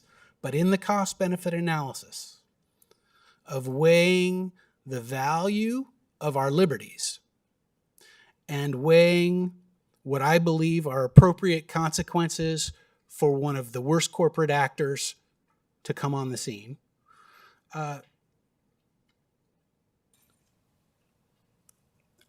I think we should cancel this contract. And by the way, we're still going to be a Flock customer, right? We don't have, what's on the agenda tonight is not canceling our relationship with Flock. It's canceling one of two contracts. So I would hope that we could also agree to give staff guidance that they should look for an opportunity to cancel the other contract for cause. But it's up to my colleagues on the dais as to whether or not we can find that consensus. But I, for one, I would vote affirmatively to cancel the contract. And that's what it's going to take. It's going to take a vote to cancel the contract, right? If we do nothing, the contract auto-renews. Or if we fail in a 2-2 situation. So that's where I am, and I'll go ahead and hand it back to the mayor now. Thank you, Councilmember. Who would like to go next? Councilmember Weinberg. Thank you, Mayor. Thank you, Councilmember Daley. I thought that your comments were very well organized and presented and very helpful. I should have done this at the beginning of the meeting, but I do want to start off by making a disclosure. I own real property within 500 feet of a Flock camera that's currently in the city. I did get an opinion from the FPPC. That opinion letter is number A-23-108, and the conclusion of the letter is that I don't have a conflict of interest that would prevent me from being part of this discussion. Before getting into some of the more substantive notes that I want to discuss, I do want to address one of the public comments. There was a public commenter who said, hey, you guys decided to go with Flock because your chief of police said it's the cool new thing, yada, yada, yada. As if we decided to enter into a contract with Flock in a very haphazard and flippant way. That is absolutely not what happened. And I want to make sure that it is clear in this room and on our record. I believe that it took us at least three meetings before the council went forward and decided to engage with Flock. I actually had to recuse myself during that second meeting because I had not yet received my clearance from the FPPC. But it was not a haphazard decision, a whimsical decision to go and contract with Flock. That same commenter also said that the chief, referring to the Mountain View chief of police, that he was in the public commenter's words, pissed. Let me tell you that when our chief of police found out that Flock was not providing the service in accordance with our policy as we were told they would, she was, to use that same language, pissed. She was very angry. She let Flock know, and on top of that, she let the council know very quickly that this had happened. So nothing had been swept under the rug. Nothing was being kept from the public leadership of this community. That information was shared very quickly, and I commend our chief for taking action to make sure that that was corrected right away. I do not believe that our chief of police is a fan of Flock. I think that ALPRs have been useful in helping the police department accomplish their mission, and Flock, if anything, has made their mission much more difficult because of the haphazard way in which Flock conducts its business. I think that if there was another tool that provided an equal type or almost equal level of safety and assisted in investigations, that the chief of police would be all over recommending that. So I just wanted to make sure that was clear. I am persuaded. Oh, one other note that I want to make. In my comments tonight, I don't want it to be taken that I have that I'm anti-AI or that AI is what's governing my consideration of the Flock contract tonight. I can't say that I'm a fan of AI, but AI is out there. It is a tool. I am not running away from it. I use AI. I'm using AI more and more. I have 2 kids who are teenagers. One is going to be going to college in August, and I tell both of them, AI is not going to take your job. Someone who knows how to use AI better than you is going to be the person who takes your job. AI is part of technology that is evolving. It is with us. It is not going anywhere. I am persuaded that Flock ALPR cameras are a useful tool and that they have absolutely, positively contributed to the police department's efforts to both solve and prevent crimes. I am persuaded that our ALPR policy is robust and that the police department is making more than just a good faith effort to comply with the policy.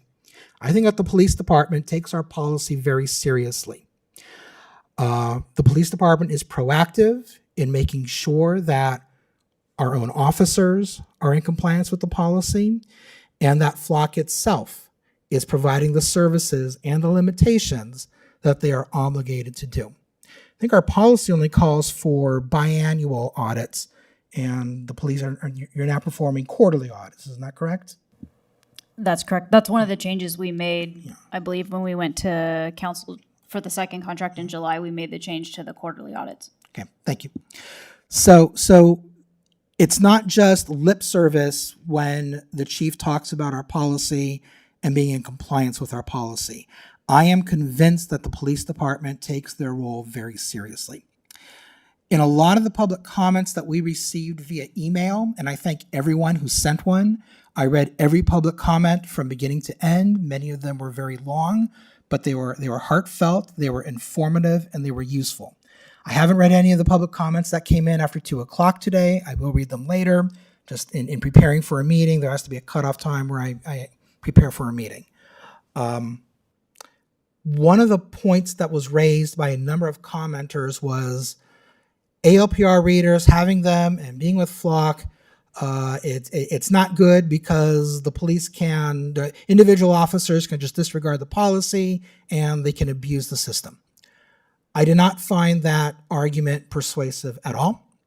In the 5.5 years that I've been a member of the city council, this department has done nothing to convince me that there's any reason I shouldn't have full trust in their integrity. And in fact, when it comes to our ALPR policy, I think that the department really has gone above and beyond to demonstrate that they are trying to be in compliance with the policy. I also look at some of the data that was provided in the staff report. There's a series of pages of anecdotal evidence, how ALPRs have helped law enforcement solve crimes that otherwise might not have been solved. I note those as data points, but I don't believe that it is appropriate to set policy based on anecdotal data. So while those examples were useful and frankly they were emotional, it's not something that I think I can use as more than a cursory understanding that yes, ALPRs are doing what they're supposed to do, at least on their face. Ultimately, I don't think it can be argued that Flock has failed to be transparent in how data is stored and accessed, and they have affirmatively misrepresented facts. I don't think anyone could possibly dispute that. I'm probably a minority in the room, but I do believe that most of the incidents where Flock has done something that was contrary to what a contract said with a jurisdiction, or otherwise shot themselves in the foot, so to speak. I don't think that those were done intentionally. And I note and I'm cognizant about what Councilmember Daley pointed out, which is that there are some moneyed interests that really have some perspectives on privacy that I don't share. But I truly believe that Flock has never intentionally done something knowing that it was contrary to a contract they had with Mountain View or Evanston or another city. I just don't think that's true. But it raises questions of, can we, even if it's not intentional, how do we trust Flock? Look, technology can be updated usually quite easily. But once trust is lost, it's very, very hard to get that back. Flock is asking our community and this council to trust it, but it repeatedly demonstrates bad judgment.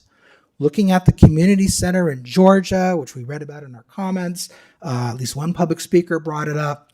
Even if it was legal for Flock and in compliance with their contract to access those cameras for marketing purposes, it was terrible judgment for them to do it. Flock continues to demonstrate that they are not trustworthy.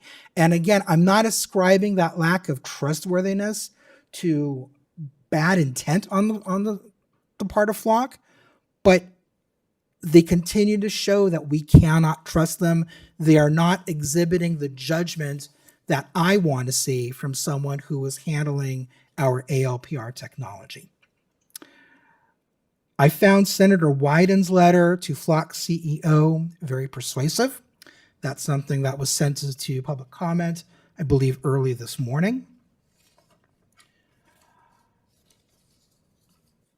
I got to tell you, I really didn't know how I was going to vote, planning to vote today until about 12 o'clock or so. But I went back and read the memo from the Berkeley city attorney to that city's city council. And there's one paragraph that I just couldn't get past. That city attorney said, even if the city can recover contractual remedies, such remedies cannot, of course, compensate Berkeley residents or visitors from the harm caused by unauthorized disclosure of data. For instance, if Flock did share video footage of an undocumented Berkeleyan with ICE, no contract remedy could protect the resident from detention and/or deportation. We have not seen any data breaches or any consequences like that in Los Altos, but I just don't trust Flock to ensure that there isn't a reasonable chance of that happening. And I kept going back to that one paragraph, and that's true right there. There is no remedy that could possibly make the person who is detained or deported whole. There's just no way to do it. So for that reason, I find myself in agreement with Councilmember Daley. But let's not kid ourselves. ALPR technology exists, it's out there, and the genie is not going back into the lamp. Other agencies are going to continue to use Flock. Other private entities, Stanford Shopping Mall, others probably. I think most casino parking lots in Las Vegas, where tens of thousands of cars are driving in and out every day. They're using that. I mean, they're everywhere. Stadiums. They're all over the place. That technology is not going away. What we're witnessing is not unique to license plate readers. Technology has simply outpaced government. It has outpaced regulation and the government's ability to perform oversight. That is not an indictment of technology. It is a recognition that government has a responsibility to provide more robust and efficient evaluation and engagement in modern technological advances. What we need is a system with more robust controls and a level of transparency, both in software code, technological hardware, and storage and use of data. If and when such a system presents itself, I'm open to exploring redeployment of use of ALPRs in Los Altos, but given where we are and given what Flock has demonstrated to be, I just cannot get to a point where I would be in support of renewing the contract. And Chief, I'm sorry, I'm asking you to do a job in the city, and he asks someone to do a job, you have to give them the tools that they need to do a job.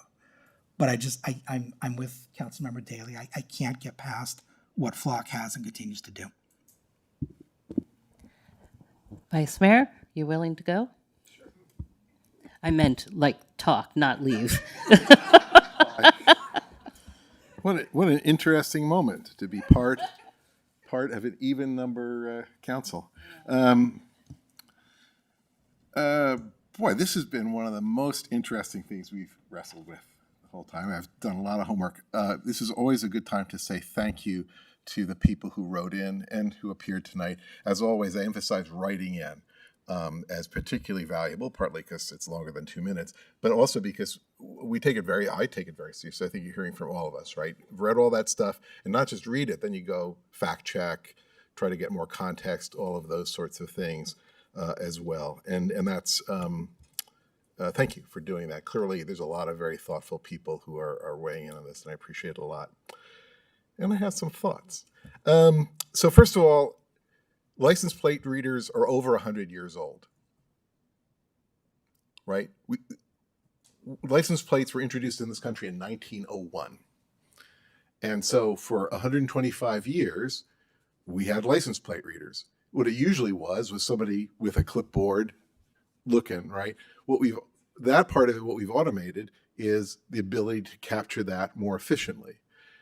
That makes us revisit the question, but be clear, at least as of right now, our society says you have no right to drive around anonymously.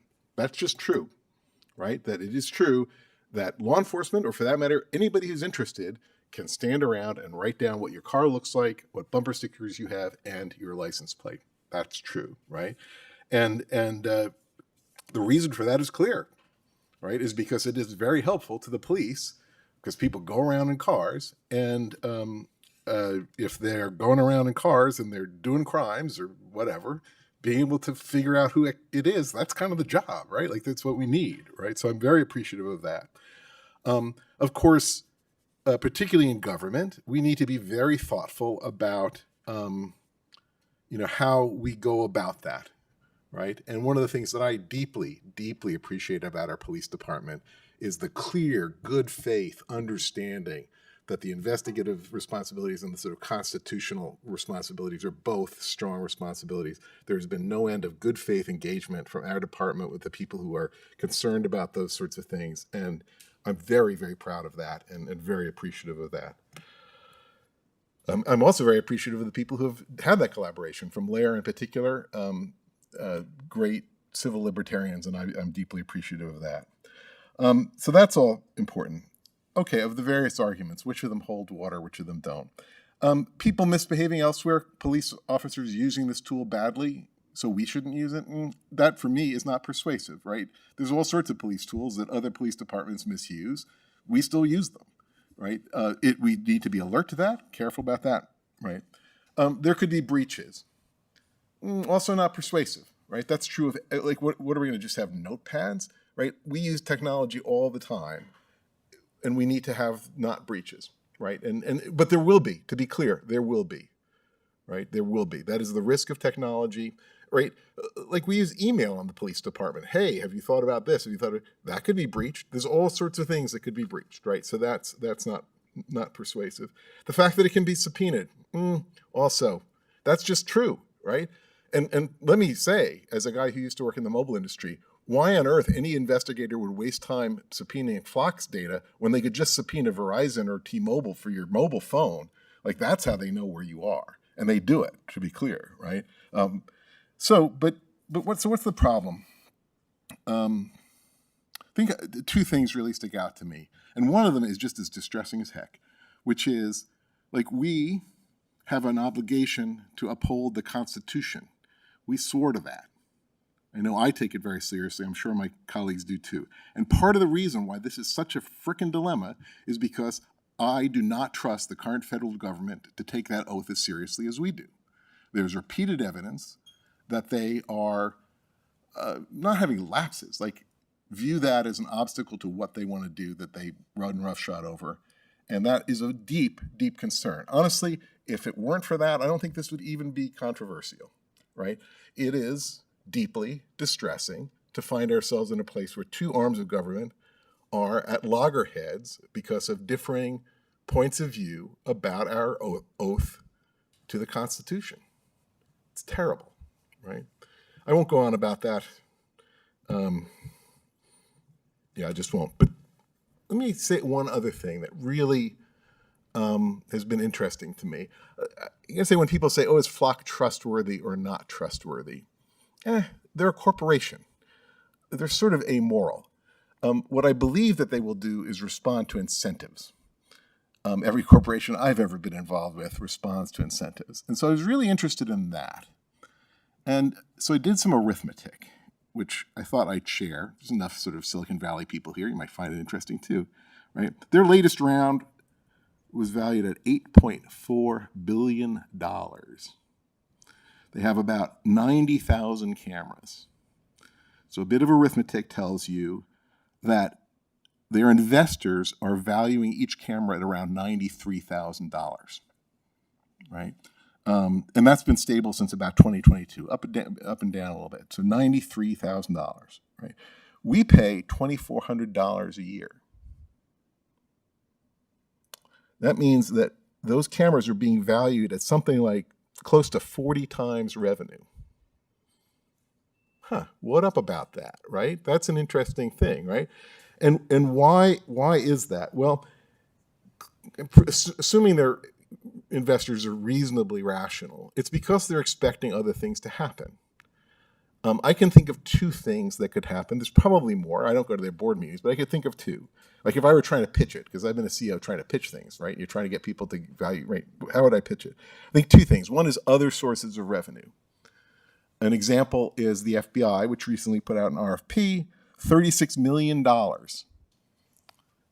If you do the arithmetic again, that would be an incremental $400 per camera, right? You go, well, that's not all the way up to where our money is, but it's getting there, and that's only one of 18 federal agencies, right? So other people could bid on that too, or look for that too. And the private sector, like if I were a repo man and wanted to collect cars that people hadn't paid for, sounds pretty good investment to this data, right? So that's one way that you could justify the valuation. The other way is the legitimacy. We are giving legitimacy to this company, right? If they go to homeowners associations or private people or whatever and say, you should put this in because the government's using it, your local government is using it, you should trust this, right? So we're lending our legitimacy as well as our revenue to the whole thing, which is a concern.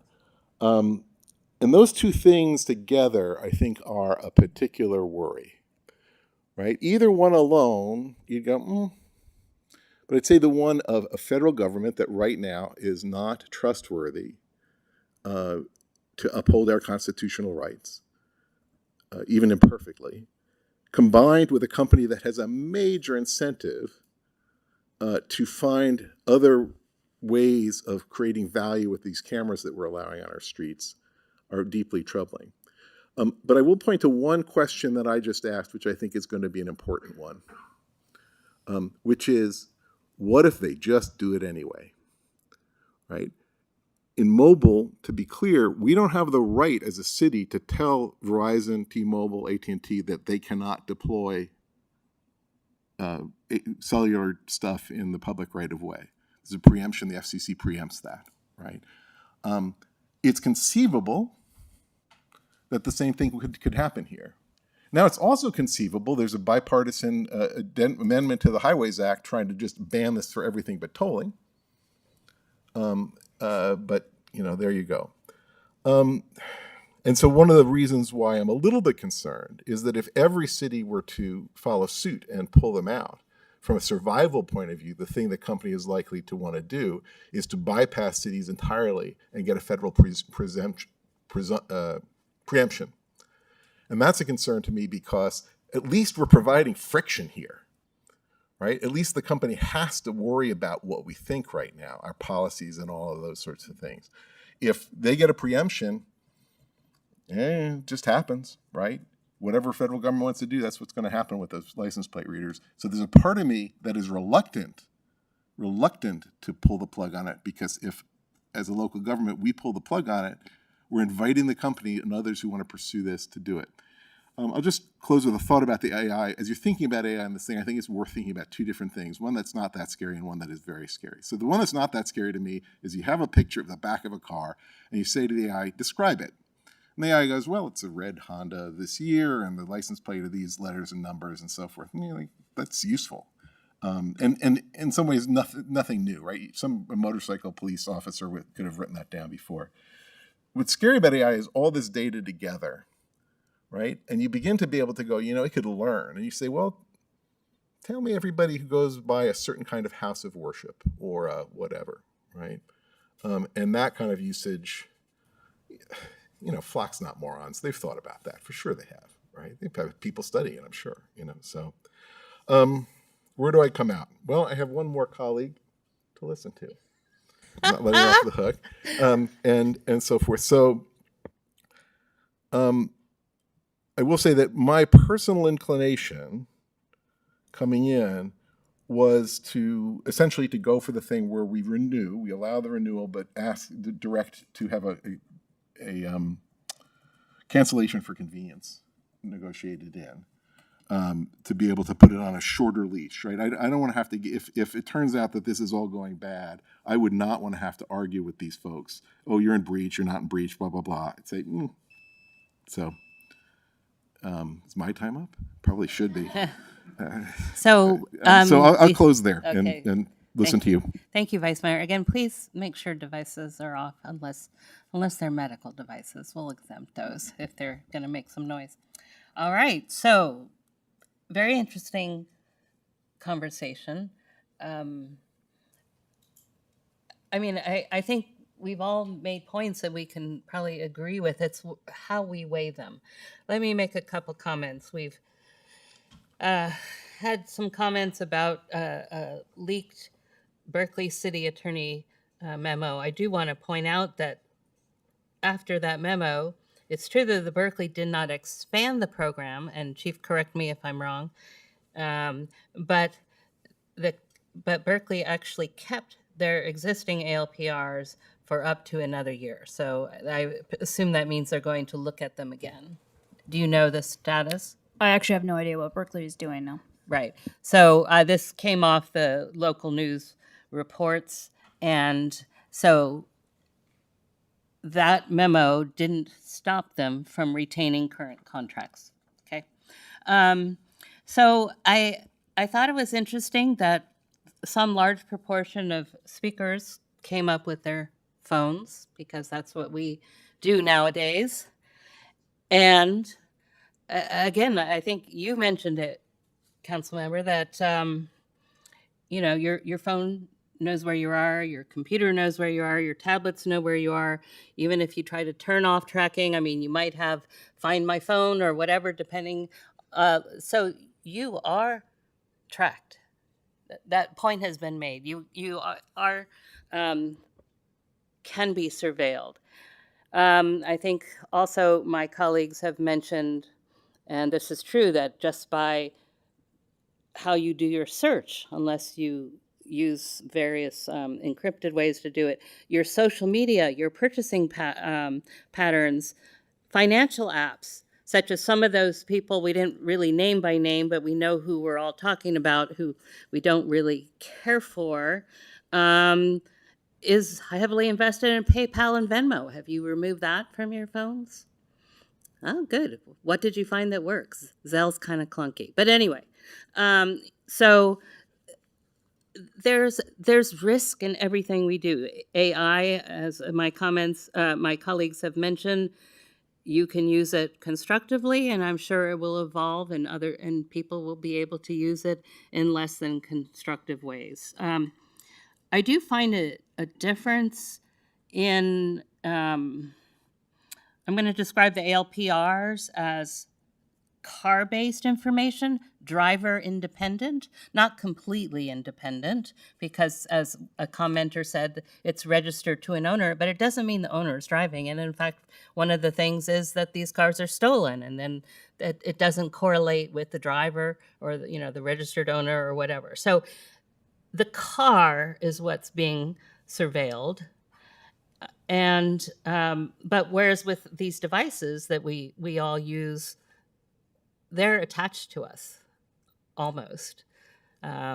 So it's a very different kind of data gathering. It's much looser than our phones. I mean, if someone wanted to figure out what we were doing, as somebody else, I think one of my colleagues mentioned, you really wouldn't query the ALPR data.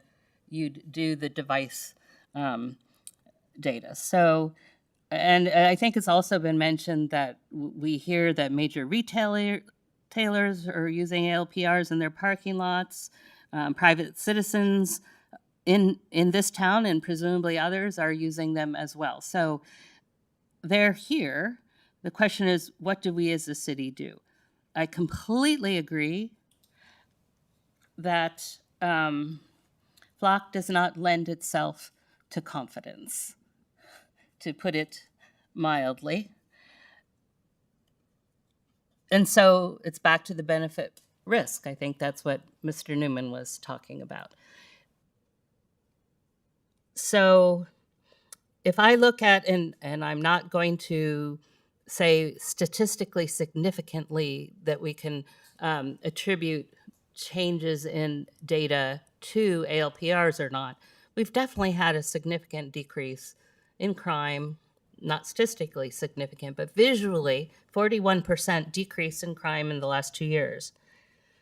It's hard for us to measure the cost of preventing a crime. It's like when you take a blood pressure medication, you're preventing some level of heart attacks. It really takes thick data over a long time to ascribe certain numbers. So we don't know the cost to the individuals who are not experiencing these crimes. But I did ask the chief, and we don't seem to be talking to or hearing from individuals that they experienced a problem in the 3 years from their ALPR data. Now, the federal government, we can't control that. I agree there's risks, and it's very disturbing. But I'm more aligned with the vice mayor because I just don't see getting rid of a tool that is saving our residents from experiencing the issues that were plaguing us a few years ago. Again, perhaps these are not statistically attributable, but we have seen changes. And we know there's neighborhoods who pay for these devices because they were able to turn around. There was a neighborhood who had, I don't know how many, I'm not even going to name the neighborhood publicly, who had so many break-ins and maybe worse. And they now have ALPRs throughout.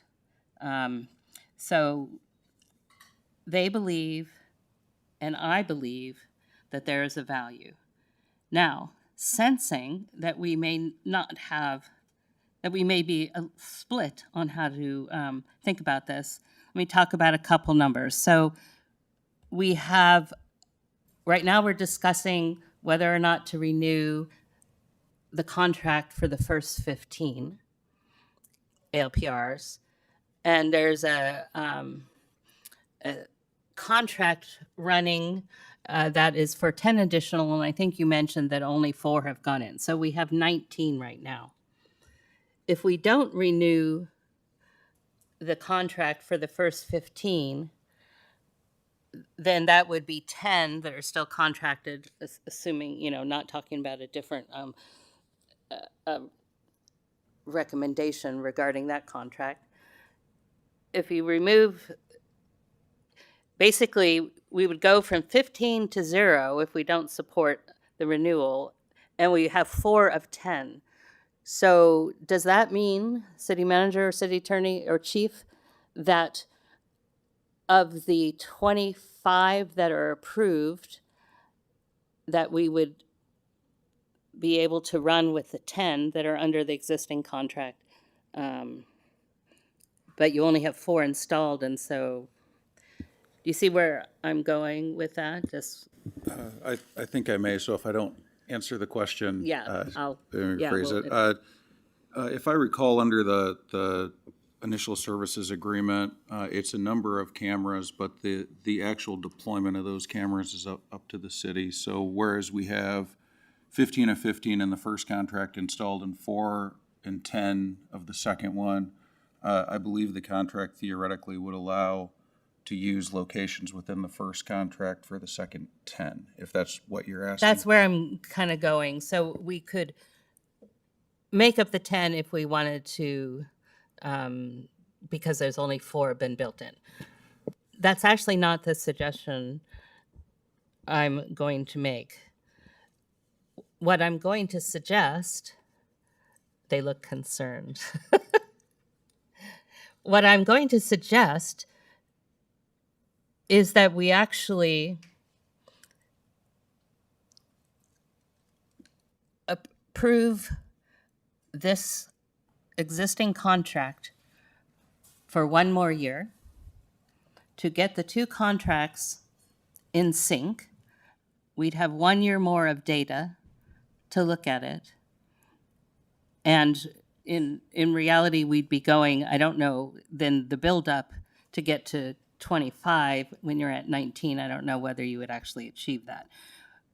But I think that that's, in my mind, that's a better compromise than just not renewing the contract at all. And city attorney is, is that an option? So we, The second one's not in front of us. I know, I'm not talking about, I was talking about the second one just in terms of numbers of the cameras. What I'm saying is to renew the contract in front of us tonight for 1 year, and then both contracts are on the same schedule for July 2027. We'll have 1 more year of data to look at it again, and some of this will shake out. Because I do want to point out that after Mountain View and then the county, every jurisdiction in Santa Clara County has retained their contracts. It's not just Sunnyvale or just Palo Alto. It's everyone except for the county, which admittedly serves 3 cities. To clarify, Mayor, it's the portion of the county that the sheriff serves, so it's like Los Altos Hills, and one of the reasons Saratoga and Cupertino. Yes, yes, and unincorporated, and that's the important issue, right? Because it's a very widespread. There are.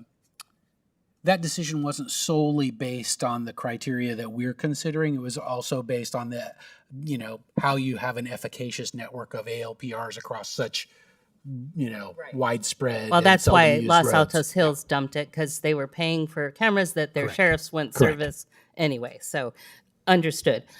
But the point being that every city, aside from Mountain View, and since that has continued their contracts. So have you had a chance to consider the question I asked about a 1 year versus 2 year renewal? Mayor, there would be a couple options for that, and full transparency, we've been trying to sync the contracts up because it's a little odd how we have it now. So council could either renew the contract for 2 years, and then we could bring the contract renewals back together at the same time. If council did not renew the second contract, we could, though we would still be under contract, we could turn the cameras off or have them uninstalled until the remainder of that contract. Alternatively, and if this is the direction council wants to go, we could tell Flock that we would give a notice of non-renewal to negotiate a new start and end date from this contract and see if they would be amenable to that. We would then have 34, 35 days to negotiate that. And if they were not amenable to that, then the first option would still be available to council.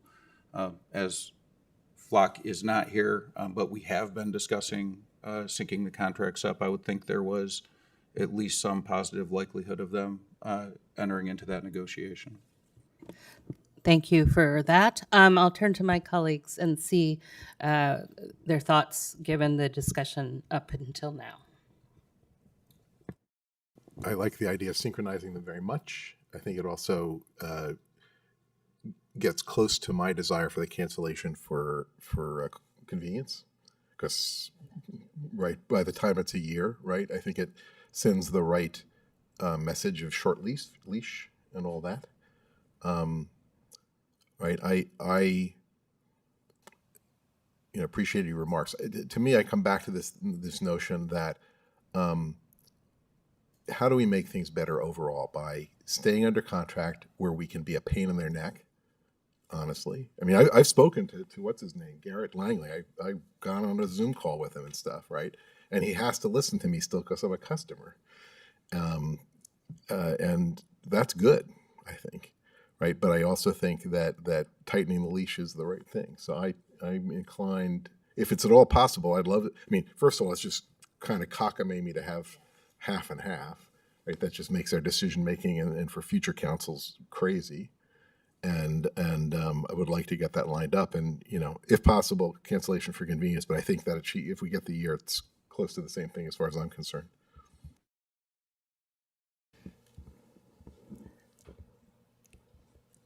Any comments, Councilmember Daly?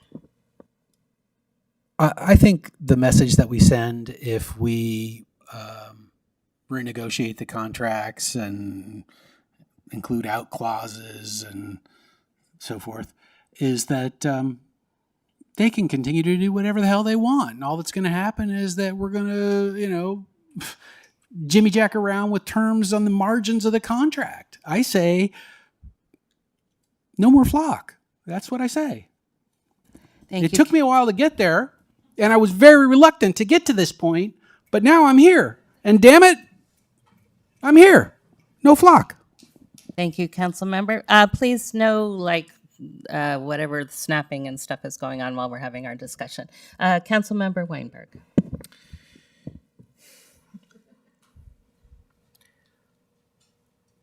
I'm where Pete is. That being said, a 2-2 vote is continuing the status quo.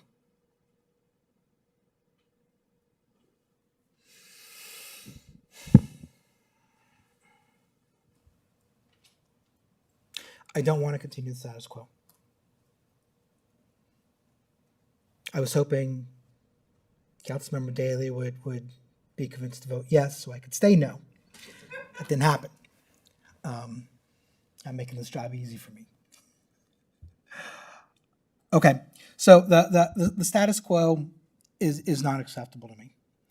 And given where the mayor and vice mayor are, I will vote yes to extending the contract under these terms, which I think comport with what's been discussed. Number one is a cancellation for convenience. I want that put into both contracts, not just one. Ideally, I mean, Flock may even be open to this. Why can we combine the contracts? It'd probably be a little bit easier for them too. The contracts are, more or less they're exactly the same, right? Except for start and end date. So I will vote yes to extend the contract one more year, just one more year, with a cancellation for convenience provision, which I understand to mean that at any time, for any reason, the city can elect to cancel the contract. Now, I think it's reasonable to have a notice period there, so 15, 30 days, something like that.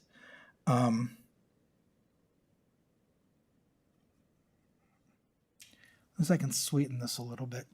Chief, what do you think the effect would be on the department's, well, on the usefulness of the flock cameras to the department if our data retention policy was reduced from 30 days to 15 days? That would be detrimental. We're actually finding that the 30-day retention rate is even too short, especially when it comes to the residential burglaries, because we have so many residents who own second homes or vacation for significant periods of time. By the time they return home and know a burglary occurred, like, we're past even the 30 days of flock. So we can't even, a lot of times we can't even use it for the residential burglaries because it's too short amount of time. I do know that there's potential legislation where they're trying to get kind of everybody on the same kind of terms and schedule, a potential 90-day retention rate. So that would actually be more beneficial. I wouldn't recommend cutting it down because that's going to, especially for one of the crimes that we're trying to combat, it's not going to be useful at all. Okay, so I'll accept that and drop my idea of a sweetener. So if the motion is to extend the contract for 1 year, bring the second contract into alignment or combined with the first contract, and have a cancellation for convenience or however the city attorney wants to phrase it, I will vote for that because I think it is better than the status quo. Ask a question, right? Which is, when does the auto renewal kick in? And particularly what I'm worried about is we go to them and say, this is what we'd like. And they go, well, think about that. And the auto renewal kicks in, and so much for our thinking. So we would have to give notice 30 days prior. I believe it's June 30. So even though I do think there's a likelihood Flock would engage in this contract, the fallback position, we would bring it back in a year. Council retains the authority, even under contract, to not use the tools and the equipment you're purchasing. We would have financial obligations at that point, but we wouldn't have the Flock cameras or the data in use if council voted to terminate it at that point. So I think it's likely Flock engages. If they don't engage, I still think we can get to a year extension that meets council direction, though there would be a financial penalty, so to speak, under that that arrangement. I won't speak for those, but I'll speak for myself. I would hope that they would be flexible to accept this. If they fail to be flexible and accept this, I'd be voting to get rid of them every time it came before me ever again. Right, so perhaps that could help focus their mind. We will relay that, Vice Mayor.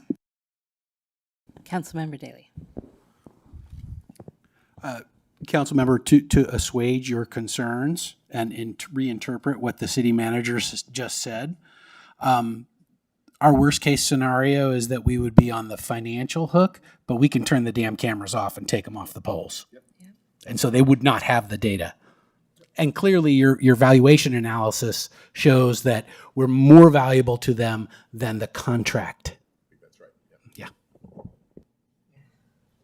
Yes.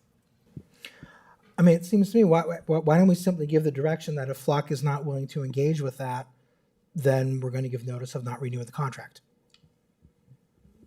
Yeah, just the one thing is that I think we'd have to give notice on June 1st, and we may not have time. Wait, is your microphone on? I don't know. I thought so. I think the thing is, if I heard it correctly, the notice would have to come June 1st, so that's not. I thought he said June 30th. But 30 days before that, we have to give notice. No, it's July 30th that expire. What? So Give please, us a when would second we to have to look give up- notice? Give us a second Yeah, to look up the yeah, dates. Yeah. I believe it's July 9th when the contract was signed in 2023. So it would be June 9th. Oh, June 9th. But even if we give notice, that's still 30 days that Flock can negotiate with us. I mean, the direction from council, as I understand our discussion, would be, okay, by June 9th, you didn't agree to what we're demanding. However, if you do agree with it, then we'll sign on for another 1 year. So we should just give notice right now. And if the decision of council is to renegotiate, we renegotiate, but we give notice right now saying we're not renewing the contract on their existing terms. And they want business, so they're going to renegotiate. Right. I mean, I don't want to just give notice, though, right? That's the point. No, if the decision of council is to renegotiate, then giving notice is the appropriate way to say, hey, we're going to renegotiate. We're not renewing at this under these contract terms. I understand what you're suggesting, but it's not what I want to do anyway. I would rather not have a contract. I know, me too. But I think that there is value in preserving the city's reputation as a good faith negotiator. That this is what the council wants. If you're not willing to go along with our council, then we're going to cease doing business with you, but you've still got time to think it through. Honestly, I hear what you're saying, but the contract is done. We are not getting out of an existing contract that binds us. We're simply not renewing. Yeah, I get your point, and I'll go along with whatever the majority wants. Vice Mayor, might you have a motion you want to try? Or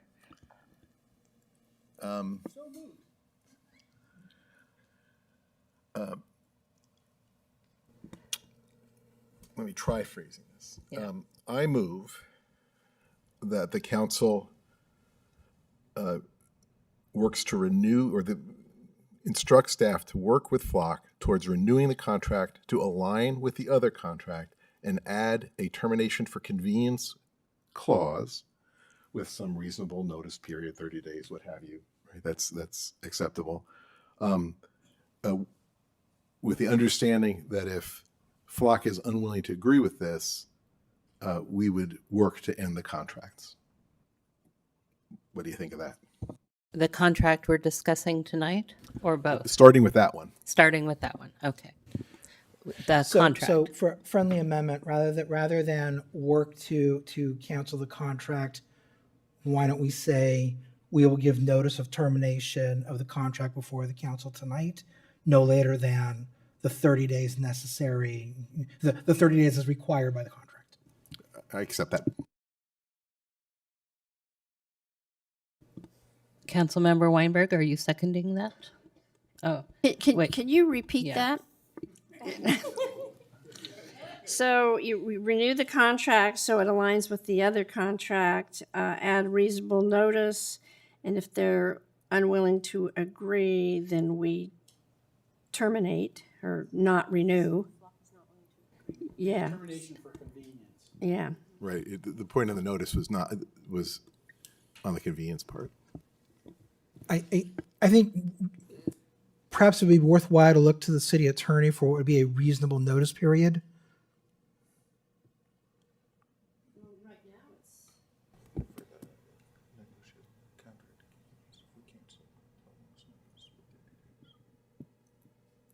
Yeah, I think our existing service contracts are 10 days or something, so 30s would be reasonable. I mean, you asked me about that one time, and it was very short. I remember, and I'm trying to help staff out rather than saying a reasonable notice period. That seems to put an unfair onus on staff. It would make more sense for the council to give a notice period, but I am looking to our esteemed council and staff leadership for what they think that would be. I think our contract is 10. It is? Yeah. So then the notice would be. Okay, let me deviate from that then. I think 10 days is probably not, Flock is not going to consider that enough notice. So right now the contract says 30 days to terminate it. I would do another friendly amendment to the motion that you're going to remake anyway, to say the notice period would be 30 days, no less than 30 days. Yep.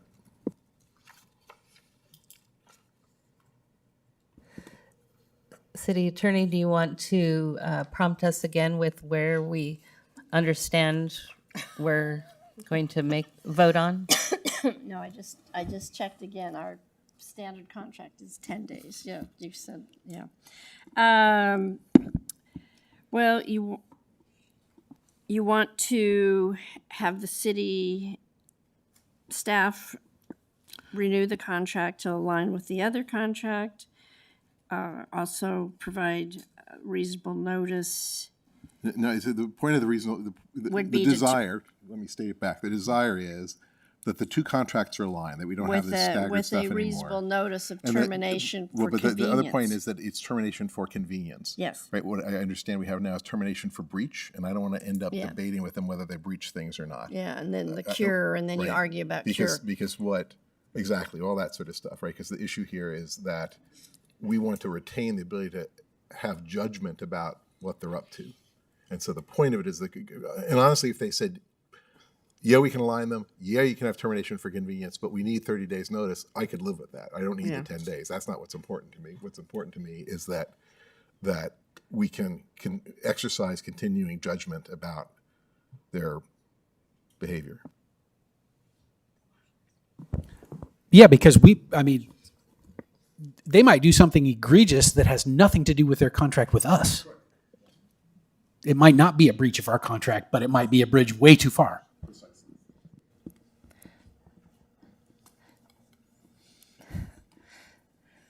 So, I'm not sure, is the notice piece of it moot? Because isn't what matters to align the contracts to be up together a year from now, and to have the clause of termination for convenience? No. No, that's not. We would need some reasonable notice. Yeah, I mean, for convenience. Okay, so, okay. To be silly about it, if they said, yes, you can have that with 12 months notice. Got it, okay. We have to cut So- the second one short. Mayor, just, Yeah. it looks like Flock has accepted termination and convenience in at least two cities, once at 30 days' notice, once at 60 days' notice, so that they're at least open to negotiating this.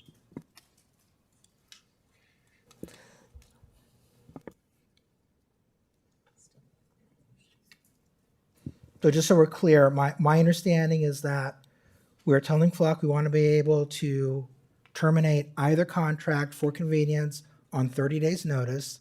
We want the contracts brought into alignment, either by folding the second contract into the first, or by changing the term of the first contract.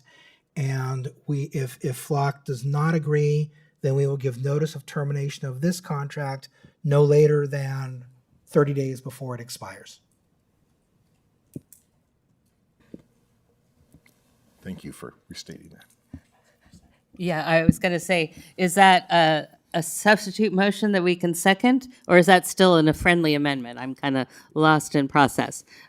You could actually withdraw your motion, and we'll take that as a motion. Did that work for you? Okay, then I'll second what he just said. Okay. City Clerk, take it away. Councilmember Daley, No. Councilmember Weinberg, Yes. Vice Mayor Lang, Yes. Mayor Meadows. Yes. Motion carries 3-1 with Councilmember Daley opposed. And the minutes should reflect that he withdrew his motion. Yeah, okay. Okay, so we are going to take a 10-minute break. I expect that we will be able to get through the entire agenda, item number 6 and number 7. So thank you.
All right, everybody.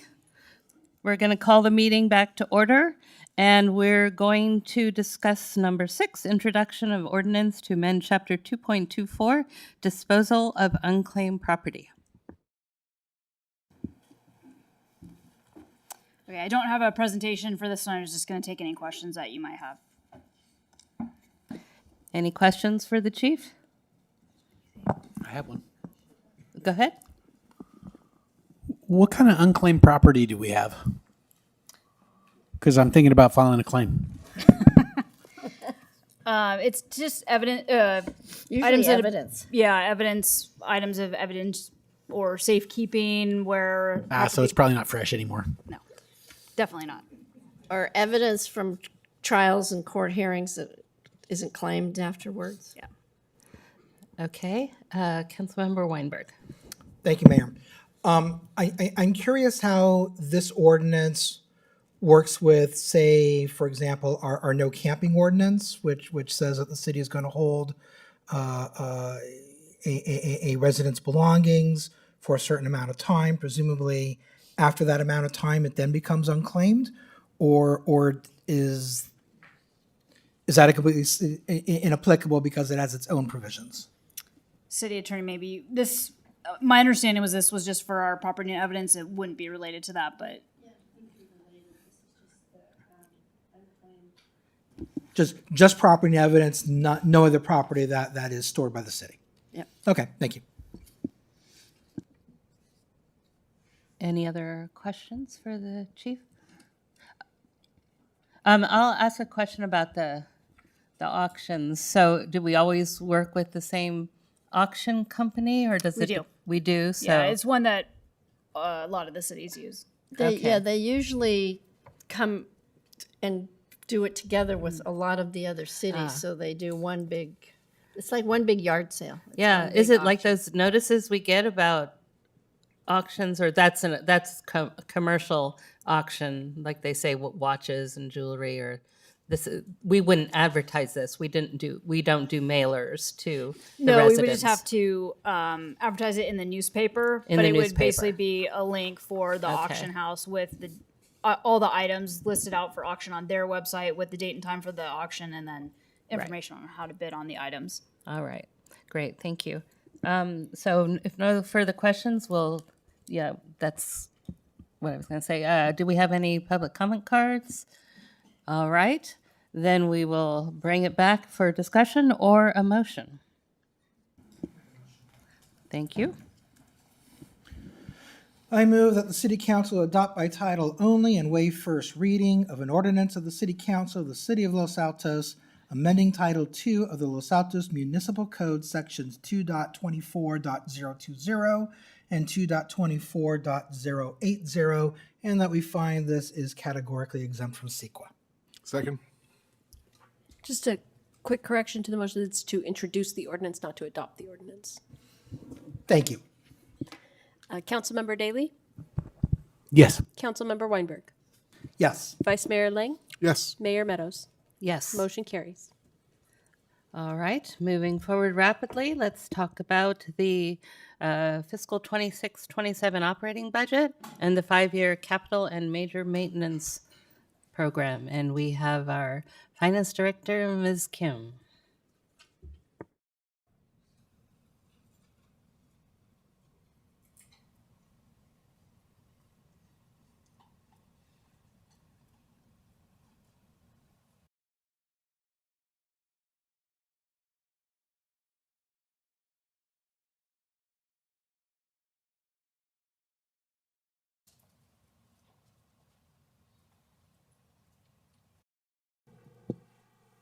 Good evening, Mayor, Vice Mayor, Council members. My name is Jessie Kim, Finance Director, and I'm here to present our fiscal year 27 operating and capital improvement and major maintenance program budget.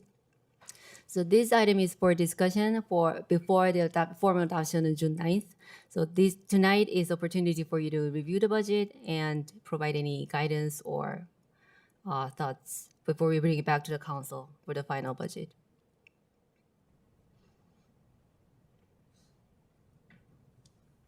Before you begin, I wanted to quickly mention that during the final budget review, a few additional expenditures were added to the proposed budget. We incorporated those updates into Chinese presentation, so you may notice some minor difference from the state report. With that, let's get started. Here's how we will move through tonight's presentation. We'll start with a quick look back at fiscal year 26 accomplishments, then move into council priorities and how those priorities are reflected our projects and initiatives. From there, we'll review the general fund overview, take a closer look at revenues and expenditures, cover the enterprise fund, and close with the proposed CIMAP budget.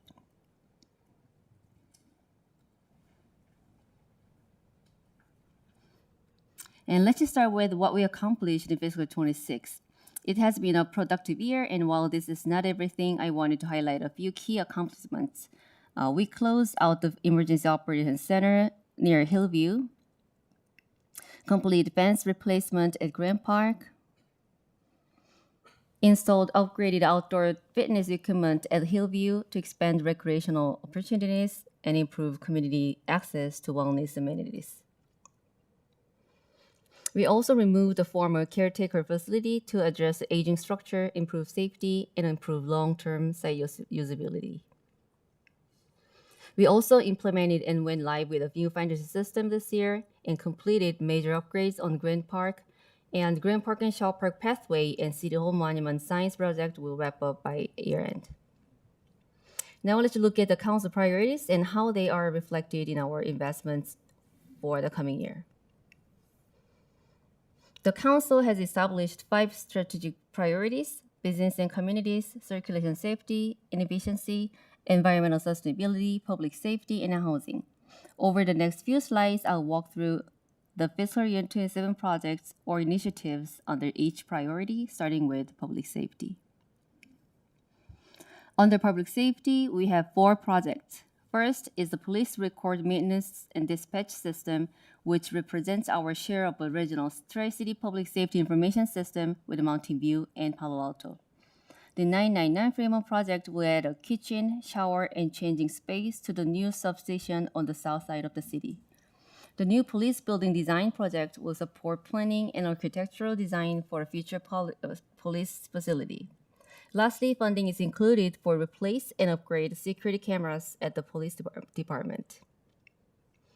Moving on to business and communities, downtown remains the focus of these investments. The downtown park space with parking project continues the design phase with refined options returning to the community this summer. Downtown parking lot resurfacing will resurface and reconstruct parking plazas 4, 5, and 6. The downtown circulation study is budgeted to evaluate whether one-way operations are feasible on State Street and Main Street.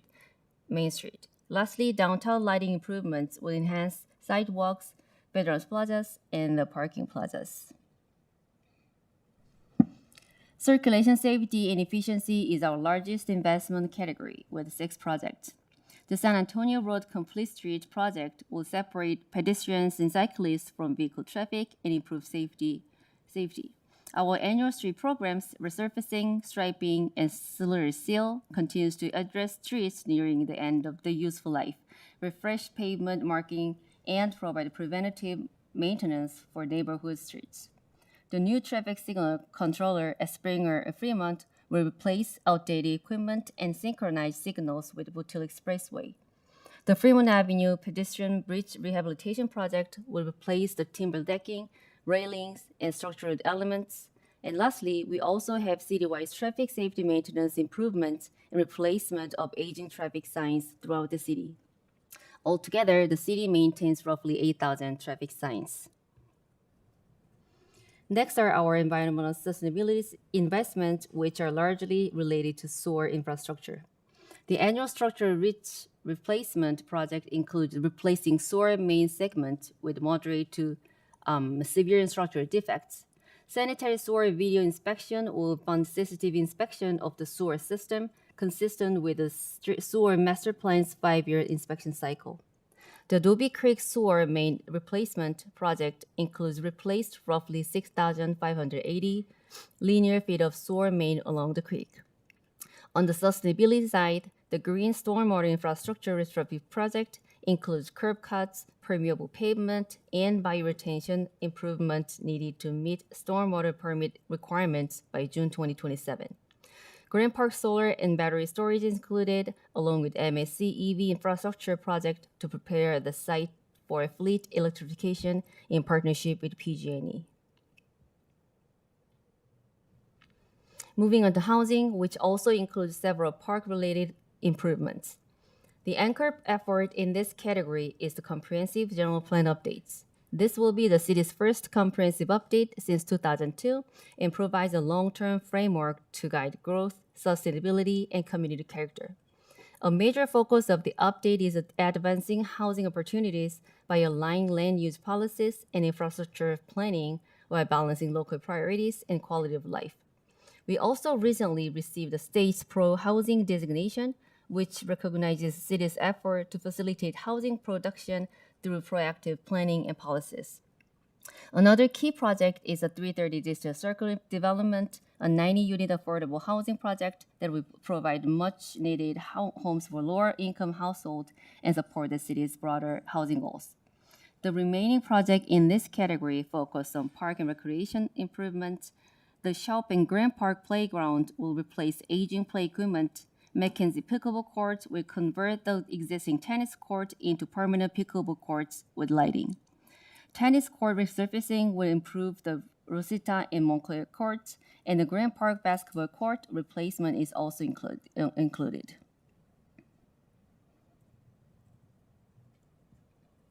Beyond the 5 strategic priorities, we also have several cross-cutting facility investments.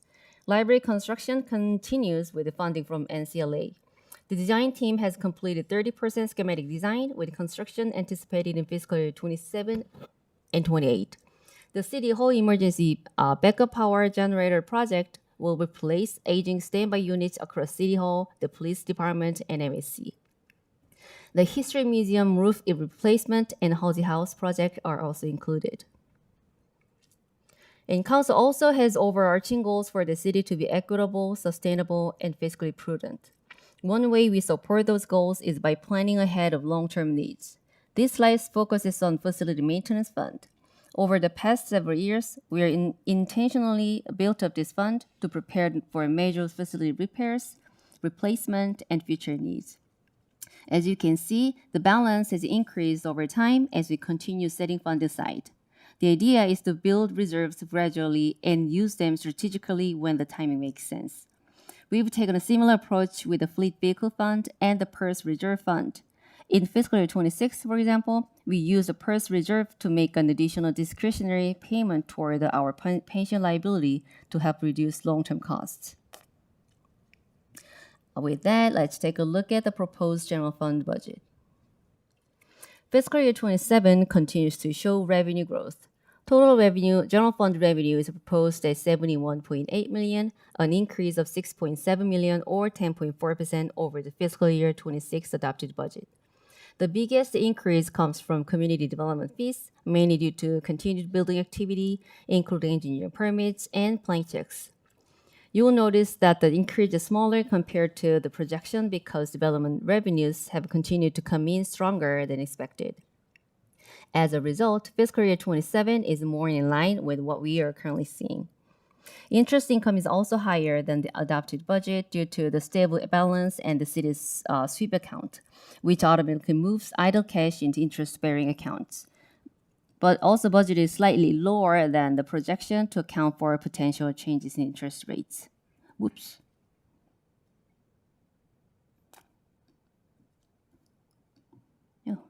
On the other hand, we are seeing softness in utility users tax and franchise fees.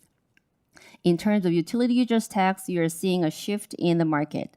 While utility prices have increased, household usage has declined as residents adopt more energy-efficient appliances, LED lighting, rooftop solar, and conservation habits.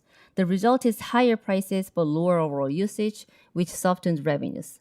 Franchise fees are facing different challenges. The cable portion continues to decline as more households move away from a traditional cable and towards streaming services which do not generate local franchise fees. May I interrupt you, Director?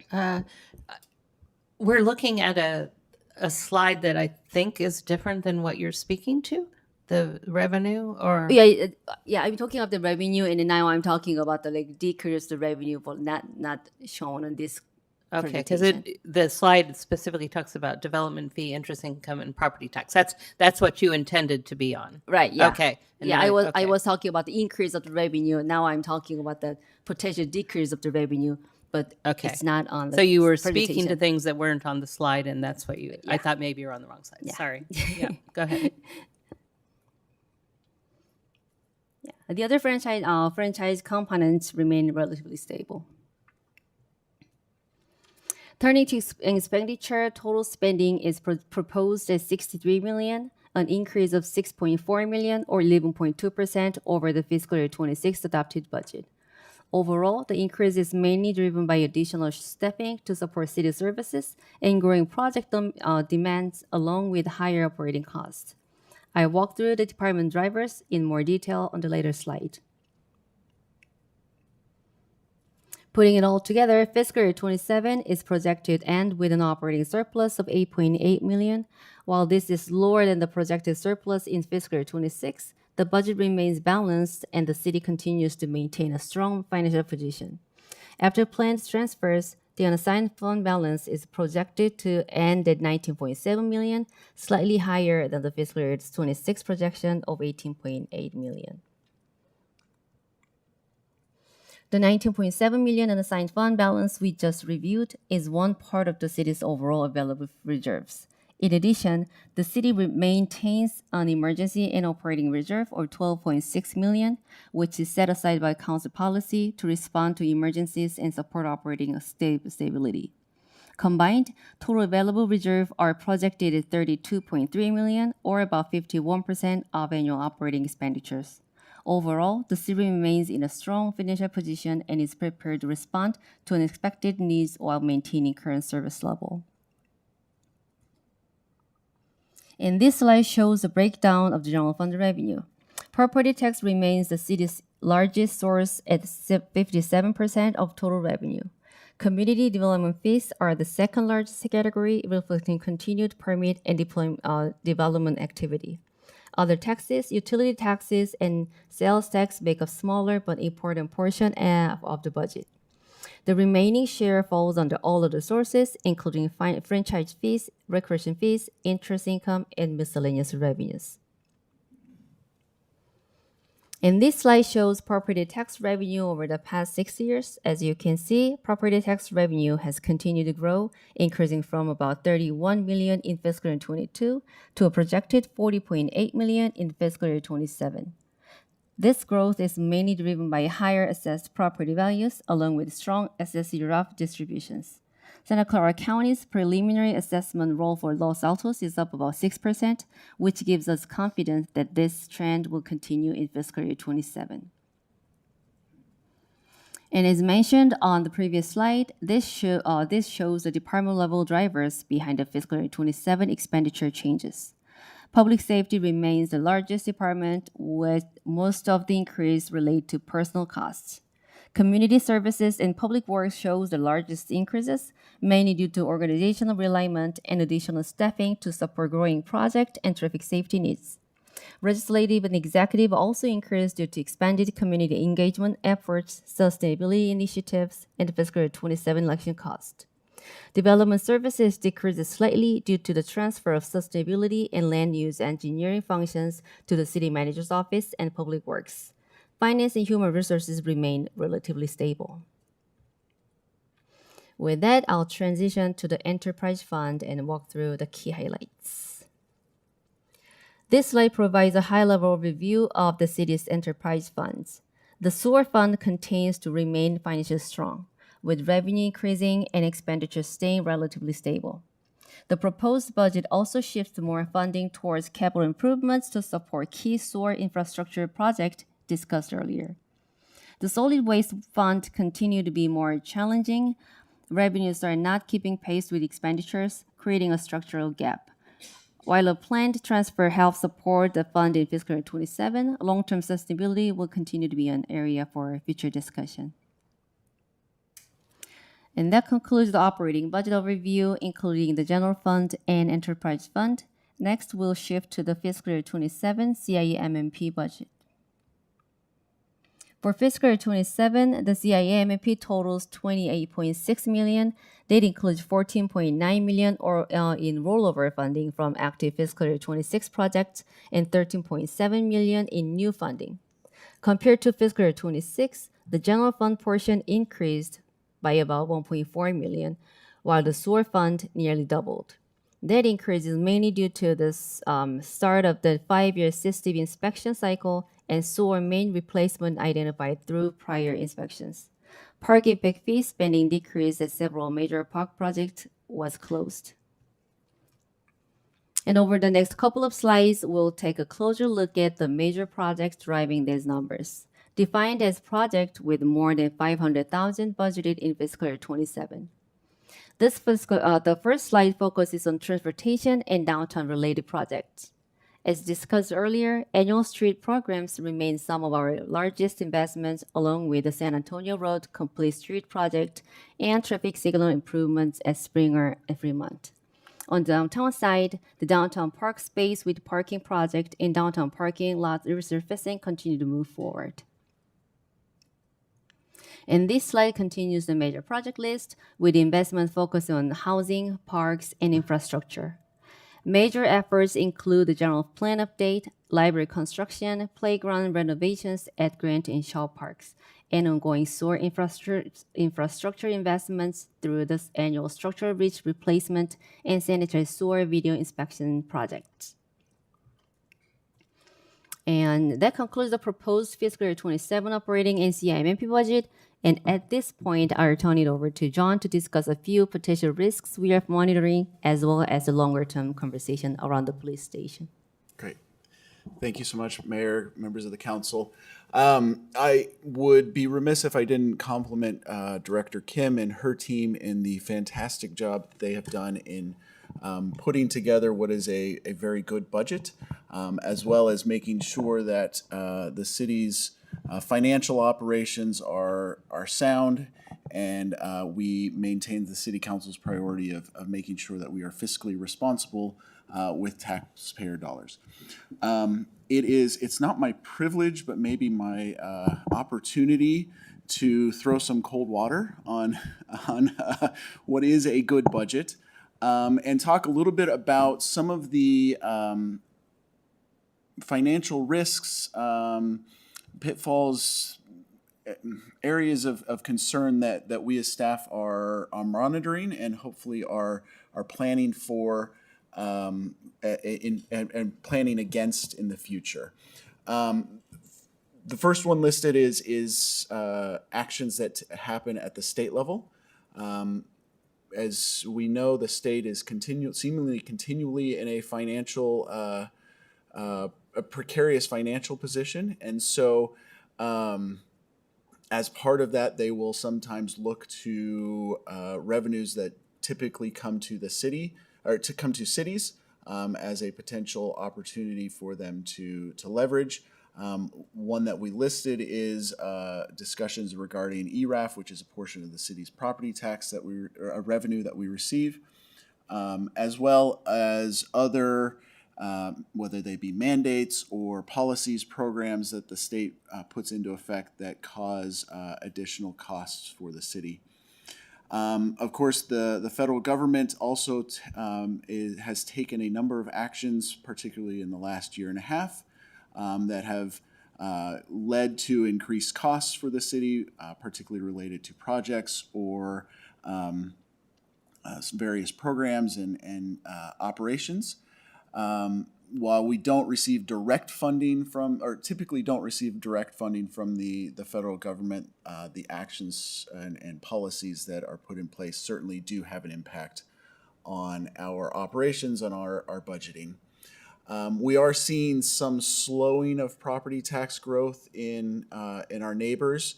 We are fortunate in Los Altos, as you saw by the graph, that our property tax growth typically goes at a pretty steady incline, but we are seeing some slowing in some of our neighbors, which we are monitoring and looking at for if that may come to Los Altos.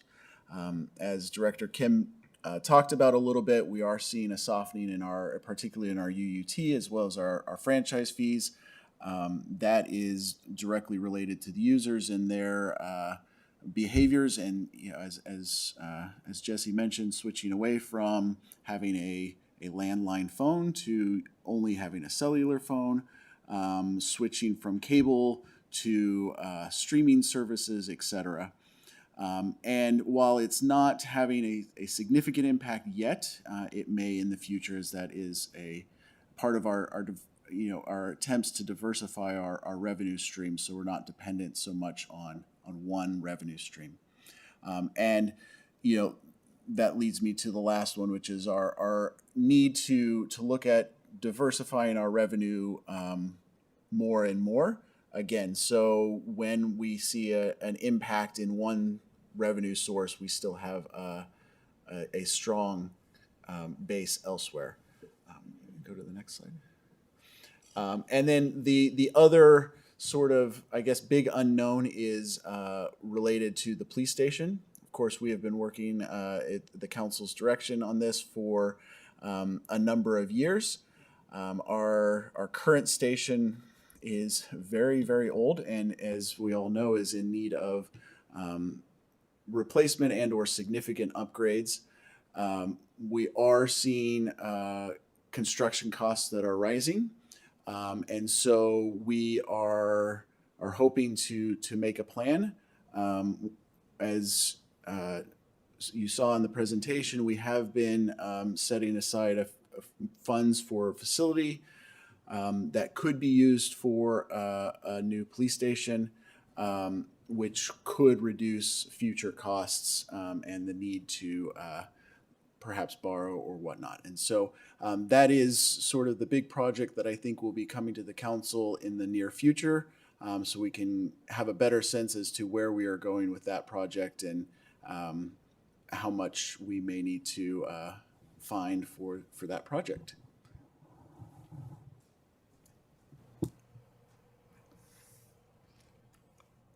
All right, so before we close, I want to leave you with a few key takeaways. First, the proposed fiscal 27 budget is balanced and maintains healthy reserves. Second, the 28.6 million CIMMP continues to invest across all the council priorities.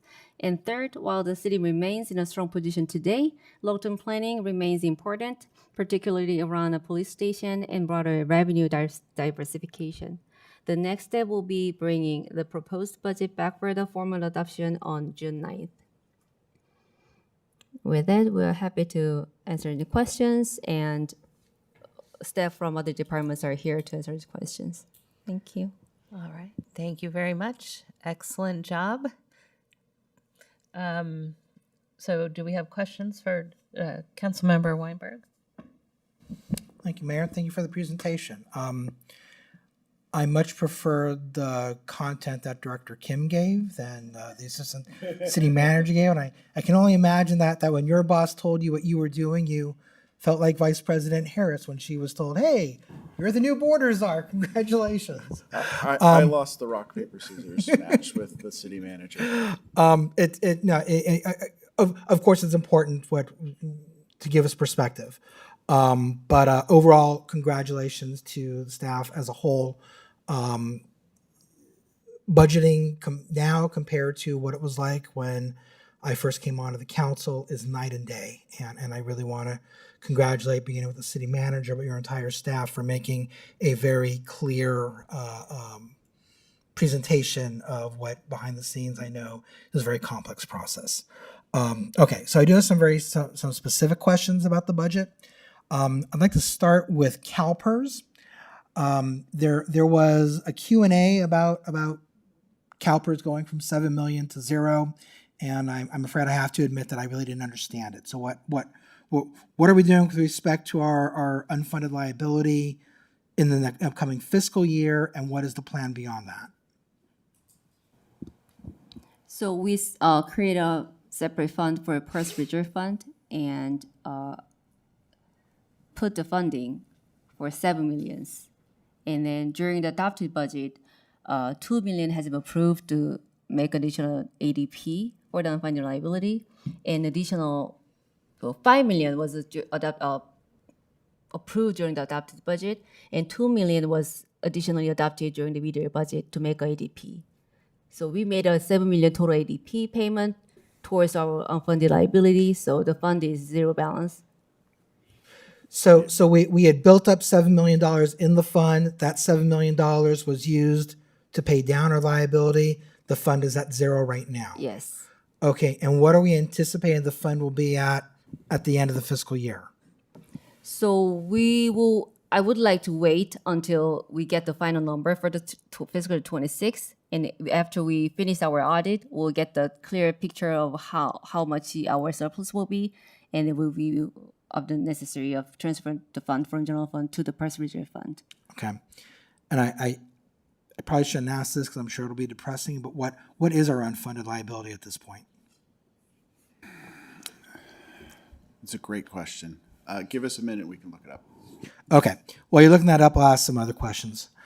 The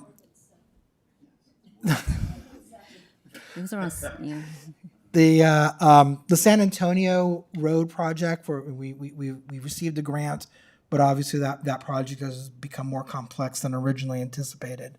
I'm curious where money for that project is going to come from above and beyond what we originally thought would cover the project.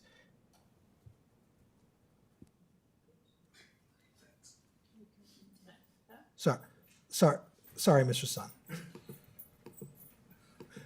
Good evening, Mayor and members of council. My name is Stephen Sun with the Public Works Department.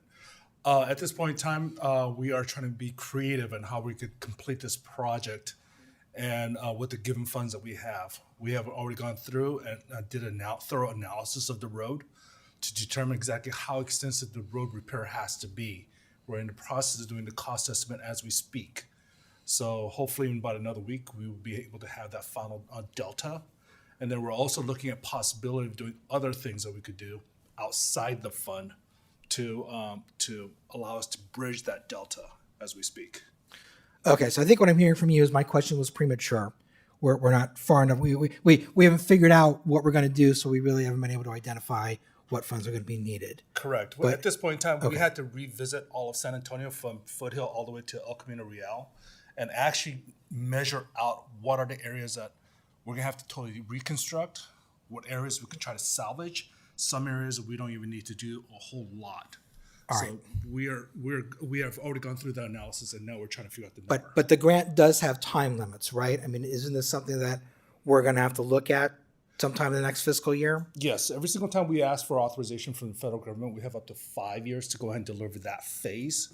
We have already gone out to a statement of qualification with consultants. We have until end of this month, I think it was June 21st, I believe, to receive proposals from various consultants. So once that's done, most likely I'll be bringing this item for council for awarding of the contract. Okay. And then I was going to ask the same question with respect to the Homestead Corridor.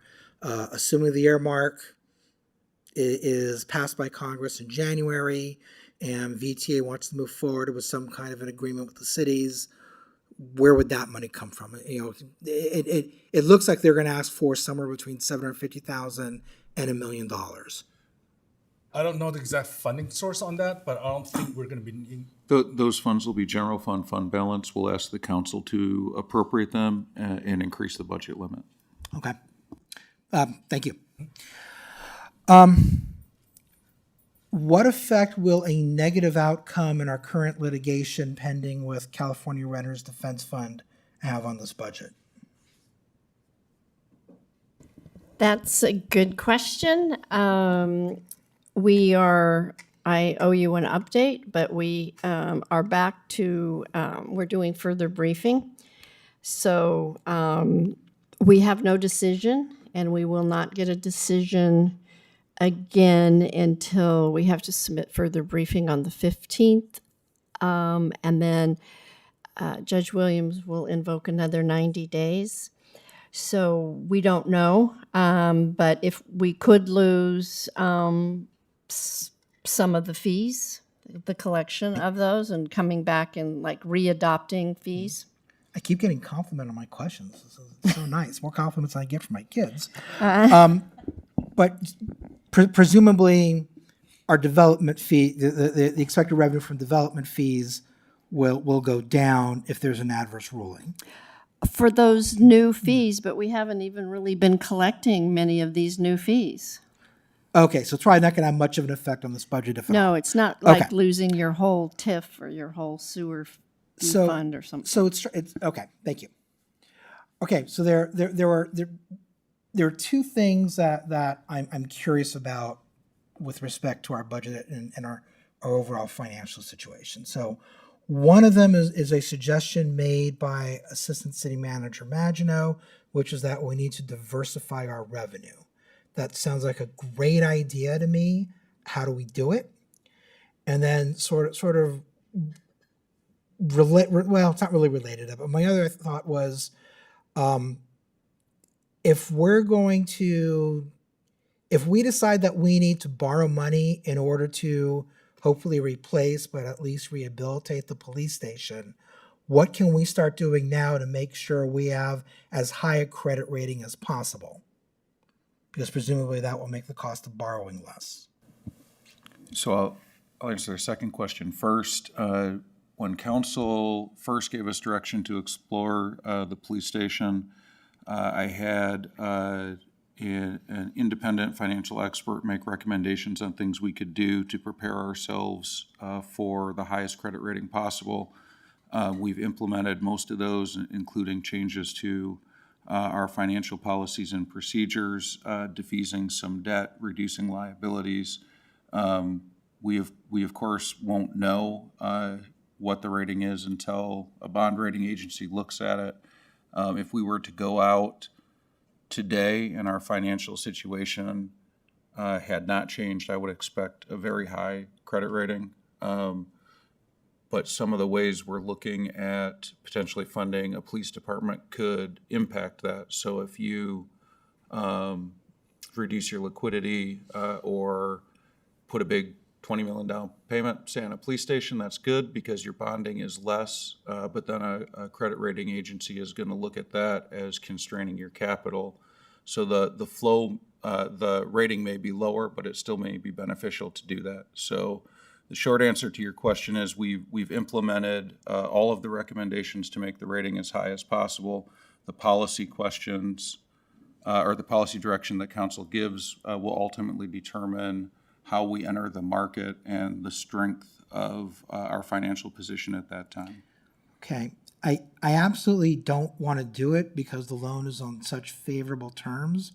But do we, in this budget cycle, do we want to start thinking about maybe paying off the community center loan early? So the community center loan is largely being paid with Park and Lieu right now. So I don't think that would be helpful from a police station standpoint. I think that would also limit some of our ability with potential plans council has for downtown. The terms under that loan, especially looking today backwards, are very favorable. So I think we are comfortable carrying that debt and paying it as we are. Of course, that could change if properties become available for sale that we may want to turn into a park or something like that. But with the information we have today, I don't think that's a path we would recommend. Okay. And then the question of what do we do to diversify our revenue?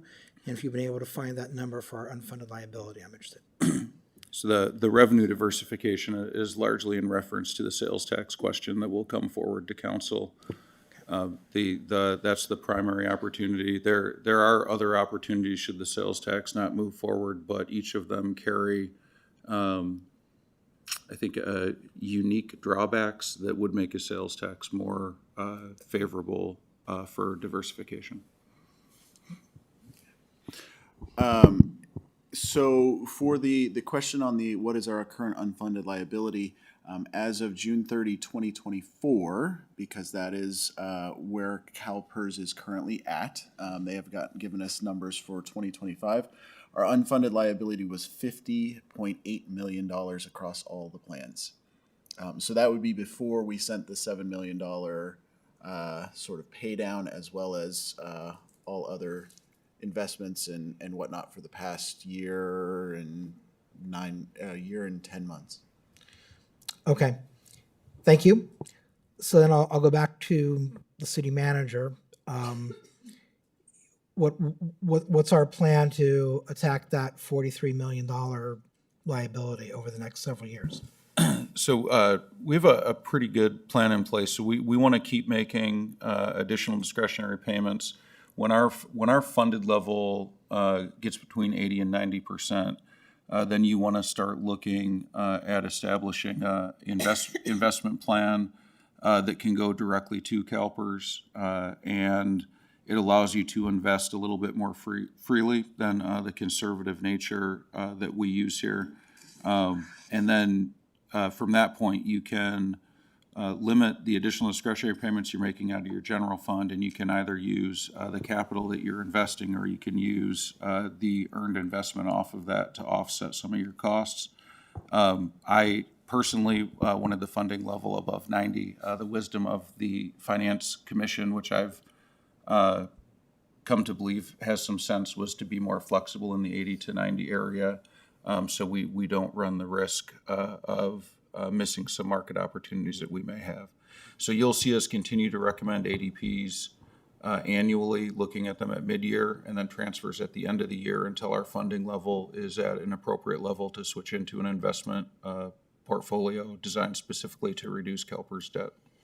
Okay, thank you very much. Thank you, Mayor. All right, questions next. Vice Mayor. I submitted a number of questions in writing, so thank you to you and everybody who helped respond to those. I won't redo them verbally. Just for point of clarity, these CalPERS payments that we're discussing are catch-up payments. In other words, we're also making contributions into CalPERS as part of our payroll as well. Yes. Right, and so that's important. It just occurred to me as I was contemplating sewers a moment earlier, our friends in the hills pay us for the privilege of shifting their sometimes down to the sea. Does that show up in the revenue number? Then whatever they pay us, is that revenue? Yeah. Okay. Yeah, I'm also curious about the trash shortfall, the solid waste shortfall. Could you say a few words about that? Although I suspect we're going to need to revisit that in the future. So just a little. Yeah. So our the solid waste fund is not self-sustaining, and it will not be. State mandates are going to increase. We'll have to continue to supplement this from the general fund, as well as make some changes to operations. But we enter into a long-term hauling and disposal contract with a private contractor. We negotiate those terms, and then the residents pay the hauler directly, and then we get the administration franchise fee and overhead of that, as well as the state mandates that aren't covered by the hauler. So we should expect expenses go up as state mandates go up.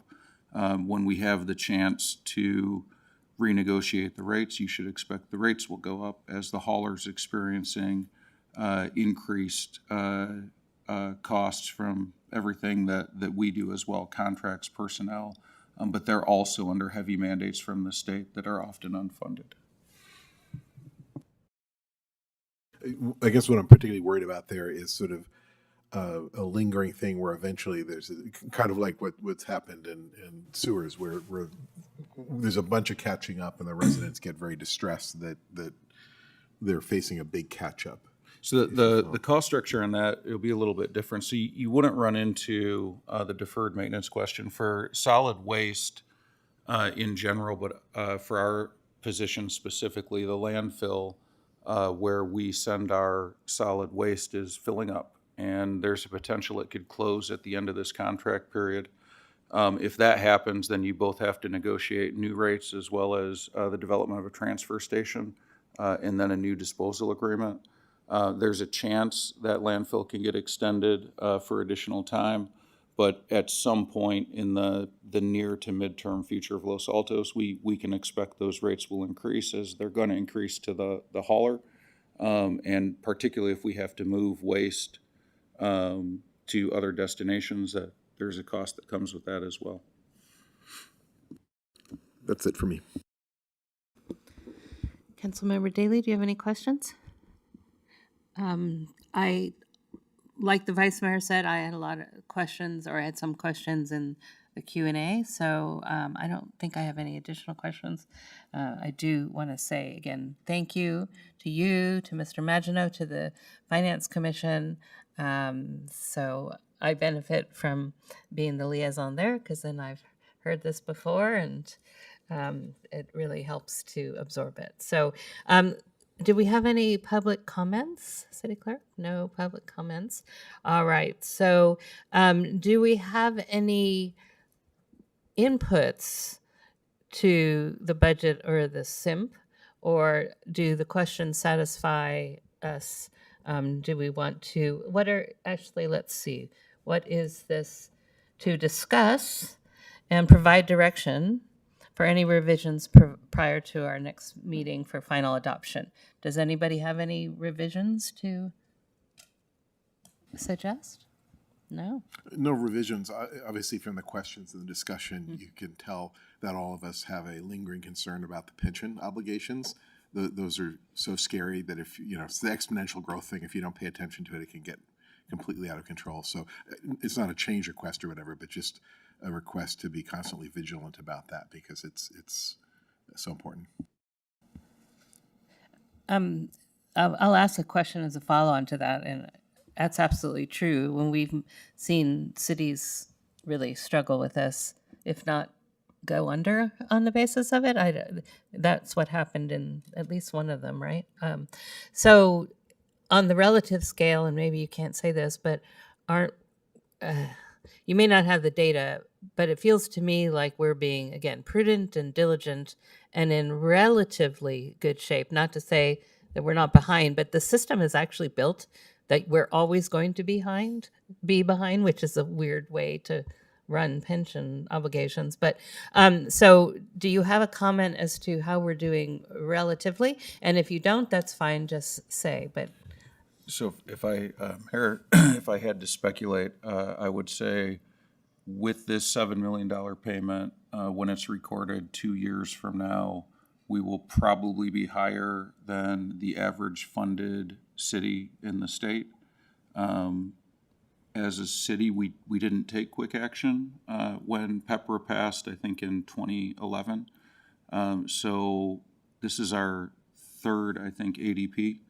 And that's probably gotten us to a place where if we really continue the payment process, we can be in a good position in a number of years from now. So we feel pressure on CalPERS. That is probably the thing I think about most financially. It's an existential threat for us and other cities, and it is something that we stay on top of. And if you look at our total budget, a $7 million payment is not small. We did $5 million 2 years ago. These are big numbers for us, but we were substantially behind where it was responsible to be at. all right. So I think we're good with our discussion tonight. No further input. We'll have our public hearing on it at the next meeting. So thank you very much. So with that, we're going to move on to council staff reports and directions on future agenda items, if any. Would anyone like to start us off? I will start us off then. Lots of events. I think May is just a super busy month before schools get out in the next week or so. I attended, I think I'm going to count it as office hours, the spring fling at the community center. That it was the joint event between the Senior Commission and Club 55. So it definitely is like office hours. Pet Parade was fun as always. I attended the press conference. I would expect maybe my colleagues were also invited. It was the Emergency Assistance Network, which is 7 service agencies, including CSA, had a press conference last week, essentially using it as a fundraising opportunity due to the shortfalls, particularly in providing food and other services to the community. This was at Sunnyvale Community Services Building, and there was lines of cars going in for food pickup. So the need is very real. There are 4 new Eagle Scouts as of last Saturday. And even though they don't invite us to the Memorial Day thing, our American Legion holds at the Mountain View Memorial for our service, for our departed service members. They say they're going to remember next year to invite us, but it's always a moving occasion to spend Memorial Day in Mountain View. So that is my reports. I have no future agenda items. I'll just say on the Santa Clara County Cities Association Legislative Advisory Committee, I think that's what Legislative Action Committee. That's right. We advise in VTA, but we take action. I don't know that thing. Just 2 things that were interesting. I'm always a little bit skeptical about how much votes in that group are actually affecting legislative outcomes, but I do find them an interesting place to hear what's going on with other cities. So I just wanted to highlight 2 things that came up there. One was in response to whatever the bill is about ALPR. And what was interesting about that, just without reopening it, it's clearly a point of pain across all our sister cities across the county, that the discussions we heard earlier, the struggle where it's a useful tool, but all these concerns, the randomness of the retention periods and all that. And it seems like that's going to bubble up in one way or another. The other part that was interesting was that there's another proposed bill. Again, I don't remember the number. I can look it up if you're interested, but it is to begin to distribute monies for homelessness to other municipalities. Right now, a lot of it goes to the counties, and the notion here is that other entities would be open to do that. Perhaps of some interest to us, as you can imagine, a particular interest to our colleagues in Mountain View, Palo Alto, and some of the other places like that. What was telling about that was in the summary, there's only one entity that's opposed to it, and that's Los Angeles. Right, and I can see it from their point of view. But in any case, it was just interesting to see that too. And I think some of the interest in that group was because of a perception that we've observed, which is the county is under such pressures right now that it's very difficult for them to respond, which inevitably is sort of flowing downhill, and perhaps there's some resources there. So, as I said, it's just a place where you can hear the pressures that are on our colleagues. Those were 2 things that I thought were worth mentioning. Thank you, Vice Mayor. Any? Yeah, just a couple of quick words about budgets. Budgets for the County of Santa Clara and the City of San Jose that will have trickle-down effects on us, unfortunately. The state of California, because it has to have a balanced budget by law, balanced its budget on the backs of the counties, typical, and cut $200 million from the County of Santa Clara that had primarily been allocated toward healthcare. So all of the extreme measures that we took within the county to plug our budget deficit and cover the increased cost of healthcare in Santa Clara County ended up being kind of a fart in a hurricane. And then the city of San Jose had a $60 million budget shortfall. Most of that budget shortfall was closed on the backs of the unhoused. And 2 major facilities for unhoused in San Jose will be closing, including their safe camping site and their little mini home, tiny homes. Yeah, so two sites closing, and those folks will be potentially looking for hotel rooms from the city of Los Altos, for all we know. So,